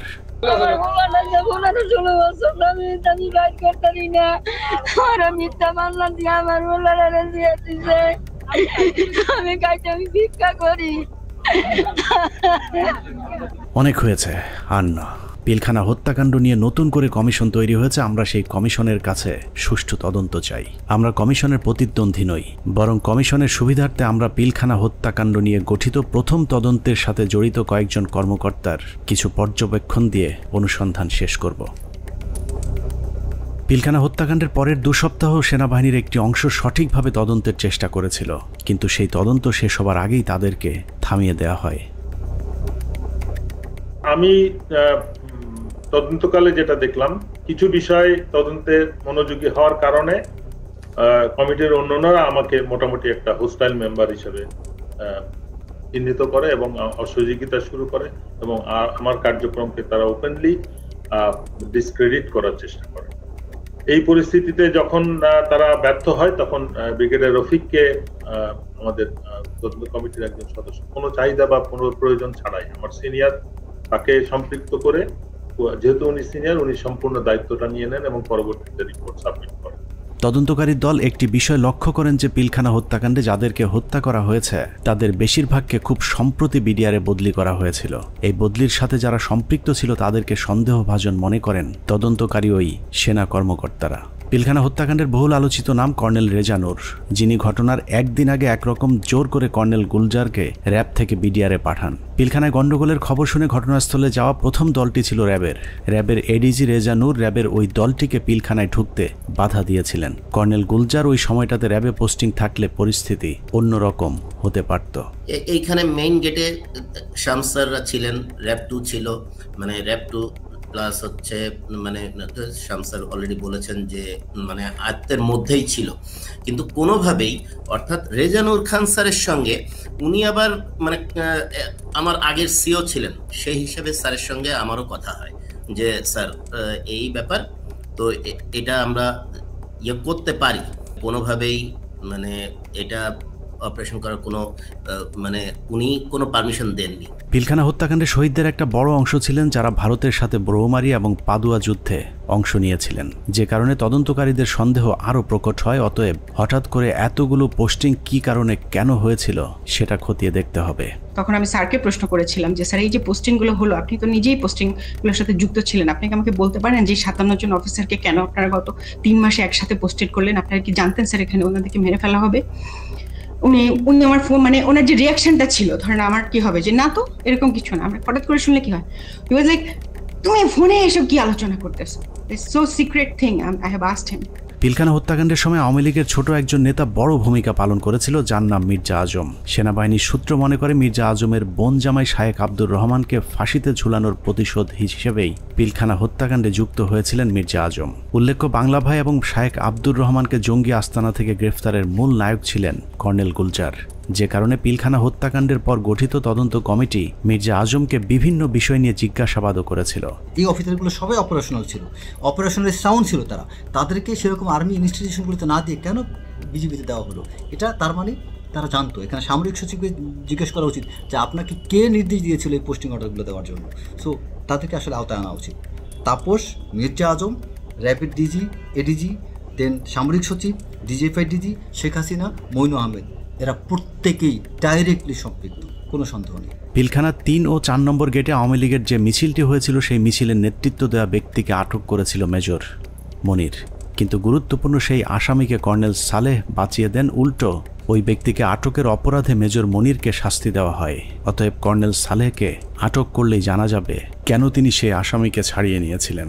ওই ছেলেটাকে যখন আমি আপনার অ্যারেস্ট করে নিয়ে আসছি, তো প্রতিমধ্যেই আমি একটা কাজ করেছিলাম, স্বাভাবিক কারণে আমি তখন কথাবার্তা বলতে থাকি, জিজ্ঞাসাবাদ করতে থাকি। তো আমি তখন তাকে একটা তাৎক্ষণিক জিজ্ঞাসাবাদ করেছিলাম যে তোমাকে কি আদেশ দিয়েছিল মিছিল করার জন্য। তো ছেলেটা খুব স্বাভাবিকভাবে বললো যে আমাকে তো ভাই বলছে। ভাই মানে কোন ভাই? বললো যে তাপস ভাই আমাকে বলছে যে তুমি একটা মিছিল নিয়ে ঢুকবা। তো আমি তো সেই ওনার কথা অনুযায়ী তো কথা বলতে পারি না, বলছে তো আমাকে করতে হয়। তো আমি তখন একটা মিছিল নিয়ে ওখানে ঢুকলাম, কিন্তু মিছিল নিয়ে ঢুকে যখন আমি বের হয়ে যাই, তো তখন ওই মিছিলের সাথে দেখলাম আমাদের যুবলীগের অনেক ছেলে পেলে, আমাদের এলাকার নেতাকর্মী তখন আমার মিছিলের সাথে বের হয়ে আসলো। পিলখানার লগবুক অনুযায়ী ঘটনার দিন সকাল 6:30 পিলখানার ভেতরে প্রবেশ করেন এবং 7টায় বেরিয়ে আসেন তৎকালীন শিল্পমন্ত্রী দিলীপ বড়ুয়া। আধা ঘন্টার সময় তিনি কাদের সাথে কি কথা বলেছেন সেটা বের করতে হবে। আওয়ামী লীগের সাবেক আরেক এমপি মুশতাক আহমেদ রুহির সরাসরি হত্যাকাণ্ডে জড়িত থাকার প্রমাণ পেয়েছিল সেনাবাহিনীর ওই তদন্তকারী দলটি, যে কারণে তাকে উত্তরা থেকে গ্রেফতার করেছিলেন র্যাব 1-এর সিও মেজর মনির, কিন্তু আটকের কয়েক ঘন্টার মধ্যেই তাকে ছাড়তে বাধ্য করা হয়। আওয়ামী লীগের আরও ডজনখানেক মন্ত্রী প্রতিমন্ত্রীর নাম জিজ্ঞাসাবাদের তালিকায় ছিল, কিন্তু তাদের বিরুদ্ধে পরবর্তীতে কোনো ব্যবস্থা নেওয়া হয়নি। এর মধ্যে সাবেক স্বরাষ্ট্র প্রতিমন্ত্রী সোহেল তাজ ছিলেন অন্যতম সন্দেহভাজন পরিকল্পনাকারী, যিনি পর্দার আড়ালে থেকে ঠান্ডা মাথায় ভারতীয় গোয়েন্দা সংস্থার সাথে যুক্ত হয়েছিলেন। সেনাবাহিনী সূত্র জানিয়েছে সোহেল তাজ পিলখানা হত্যাকাণ্ডের আগে বিদেশে যাবার কথা বললেও সে ঢাকা বিমানবন্দর থেকে সিলেটে গিয়ে সেখান থেকে আবারও হেলিকপ্টারে ঢাকায় ফেরত আসেন। পিলখানার ঘটনায় ভারতের সাথে যোগাযোগ রক্ষায় গুরুত্বপূর্ণ ভূমিকা পালন করেছেন সোহেল তাজ। তদন্ত কমিটি সোহেল তাজের পাসপোর্ট চেক করলেই প্রমাণ হয়ে যাবে তিনি আদৌ ওই সময়টাতে দেশের বাইরে অবস্থান করেছিলেন কিনা। পিলখানা হত্যাকাণ্ডের মতো এত ভয়ঙ্কর একটি সরকারি পরিকল্পনার সময় সোহেল তাজ কোথায় ছিলেন, তার ভূমিকাই বা কী ছিল তা পরিষ্কার হওয়া প্রয়োজন। বলা হয়ে থাকে সোহেল তাজ ঠিক ঘটনার আগে দেশের বাইরে অবস্থান করছিলেন। যদি সেটাও হয়ে থাকে তাহলে তিনি হঠাৎ করে কেন দেশের বাইরে চলে গেলেন? হত্যাকাণ্ডের এই পরিকল্পনা তিনি দেশবাসীকে না জানিয়ে কেন আত্মগোপনে ছিলেন সেটাও খতিয়ে দেখা প্রয়োজন। রাজনৈতিক সম্পৃক্ততাটা স্পষ্ট হয়ে যায় আস্তে আস্তে। এর মধ্যে সব থেকে বেশি ইনভলভ ছিলেন ব্যারিস্টার তাপস, হাজারীবাগ এলাকার এমপি নির্বাচিত হন যিনি। এছাড়া আর যারা ছিলেন নানক আজম, অ্যাডভোকেট কামরুল, শেখ সেলিম, সোহেল তাজ, ওয়ারেসাত বেলাল, রুহি, দেন মাহবুবা রাগিনী, শেগুপ্তা ইয়াসমিন এমিলি এবং সুবেদার তোরাব আলী অবসরপ্রাপ্ত বিজিআরের সদস্য। ভারতীয় পরিকল্পনার বাস্তবায়নের বাংলাদেশ প্রান্তে নেতৃত্ব দিয়েছেন স্বয়ং শেখ হাসিনা নিজে। সকাল থেকে শেখ হাসিনা 3 বাহিনীর প্রধানকে নিয়ে যমুনায় অবস্থান করেছেন। ভারতীয় পরিকল্পনা বাস্তবায়নে শেখ হাসিনা সার্বক্ষণিক ভারতের সাথে যোগাযোগ রক্ষা করেছেন এবং যে কোনো পরিস্থিতিতে শেখ হাসিনাকে বাঁচানোর জন্যও ভারতীয় এয়ারফোর্স প্রস্তুত ছিল বলে প্রমাণ পেয়েছিল সেনা কর্মকর্তারা।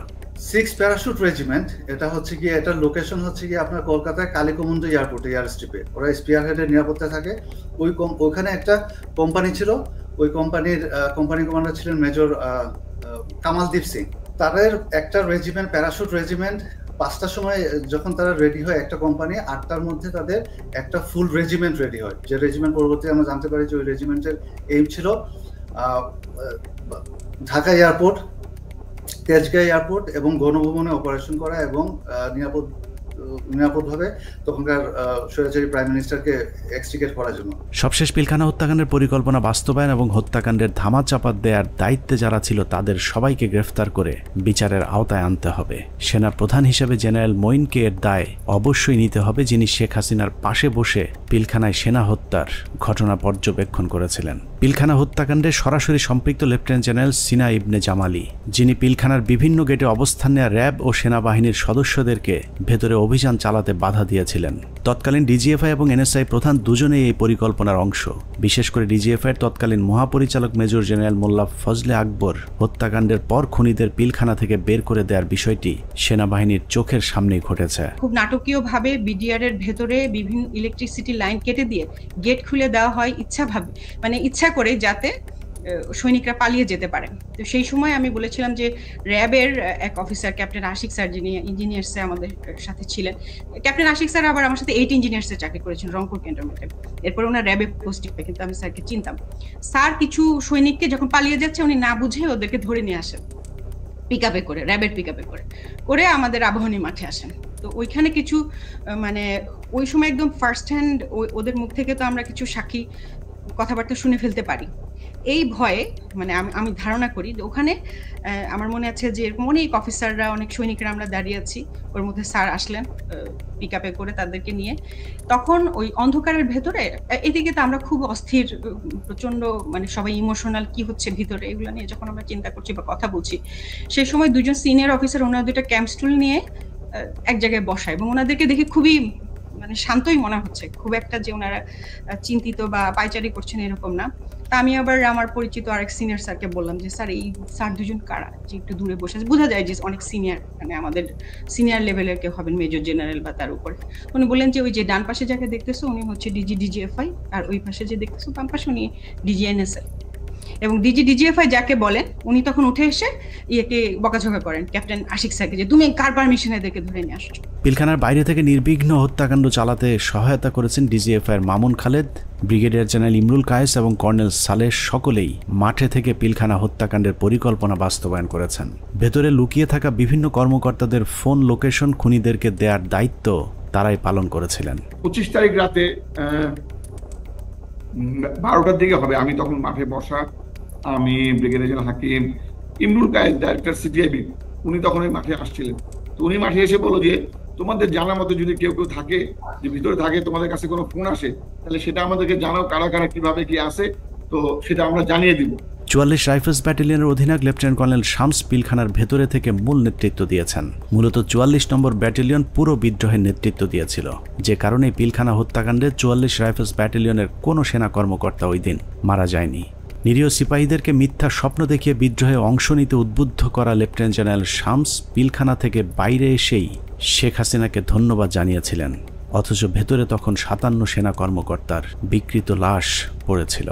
পিলখানা হত্যাকাণ্ডের পুরস্কার হিসেবে লেফটেন্যান্ট কর্নেল শামসকে পরবর্তীতে সেনাবাহিনীর গুরুত্বপূর্ণ পদে পদায়ন করা হয়েছিল, যা অত্যন্ত রহস্যজনক। যে মাননীয় প্রধানমন্ত্রী অ্যাড্রেসটা আসলে সেখানে এদের অস্ত্র জমা দেওয়ার ক্ষেত্রে একটা টনিক হিসাবে কাজ করেছে। আমি মাননীয় প্রধানমন্ত্রীকে আসলে ধন্যবাদ জানাবো। আমাদের হাতে আসা তথ্য বলছে 2009 সালের 25শে ফেব্রুয়ারি পিলখানার দরবার শুরুর ঘণ্টা তিনেক আগে সকাল 6টায় হঠাৎ করে বিডিআরের কেন্দ্রীয় কোতের দায়িত্ব পরিবর্তন করে মেজর রিয়াজকে দেওয়া হয়েছিল, যার বিরুদ্ধে পিলখানা হত্যাকাণ্ডে সম্পৃক্ত থাকার সুনির্দিষ্ট প্রমাণ পেয়েছিল তৎকালীন তদন্তকারী সেনা কর্মকর্তারা। তাকে দ্রুত গ্রেফতার করলে গুরুত্বপূর্ণ তথ্য পাওয়া যাবে। পিলখানা হত্যাকাণ্ডের 2 দিন পর ব্রিগেডিয়ার জেনারেল মইনুল ইসলামকে মেজর জেনারেল পদোন্নতি দিয়ে বিডিআরের ডিজি বানানো হয়েছিল। ডিজি হয়েই হত্যাকাণ্ডের সব আলামত নষ্টের পুরো দায়িত্ব পালন করেছিল মেজর জেনারেল মইনুল ইসলাম। পিলখানায় হত্যাকাণ্ড বাস্তবায়ন, তদন্তে বাধা, জিজ্ঞাসাবাদের নামে সৈনিক এবং সেনাবাহিনীর কর্মকর্তাদের নির্যাতনের দায়িত্ব পালন করেছে এমন আরও কয়েকজনের তালিকা আমাদের হাতে এসেছে। এদের মধ্যে র্যাব 2 এর তৎকালীন CO lieutenant colonel Salauddin Bir Protik, brigadier general Moazzem, brigadier Saidur Rahman, brigadier Mukim, colonel Imran Ibne Rouf, lieutenant colonel Sharafat, যারা 57 সেনা কর্মকর্তা হত্যার আসল রহস্য ধামাচাপা দিতে সেনাবাহিনীর 96 জন এবং বিডিআরের অসংখ্য পরিবারের উপর চরম জুলুম নির্যাতন চালিয়েছেন। 16 বছরে বিডিআরের এরকম অনেক পরিবার আছে যারা পেট বাঁচাতে রাস্তায় ভিক্ষা করতে নেমেছে।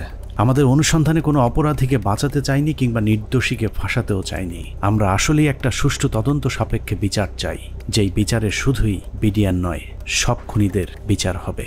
নিরীহ বিডিআরদেরকে দ্রুত মুক্তি দেওয়া হবে এবং যারা নিরপরাধ ছিল তাদেরকে আবারও চাকরি সহ সকল সুযোগ সুবিধা ফেরত দিতে হবে। আল্লাহ হাফেজ।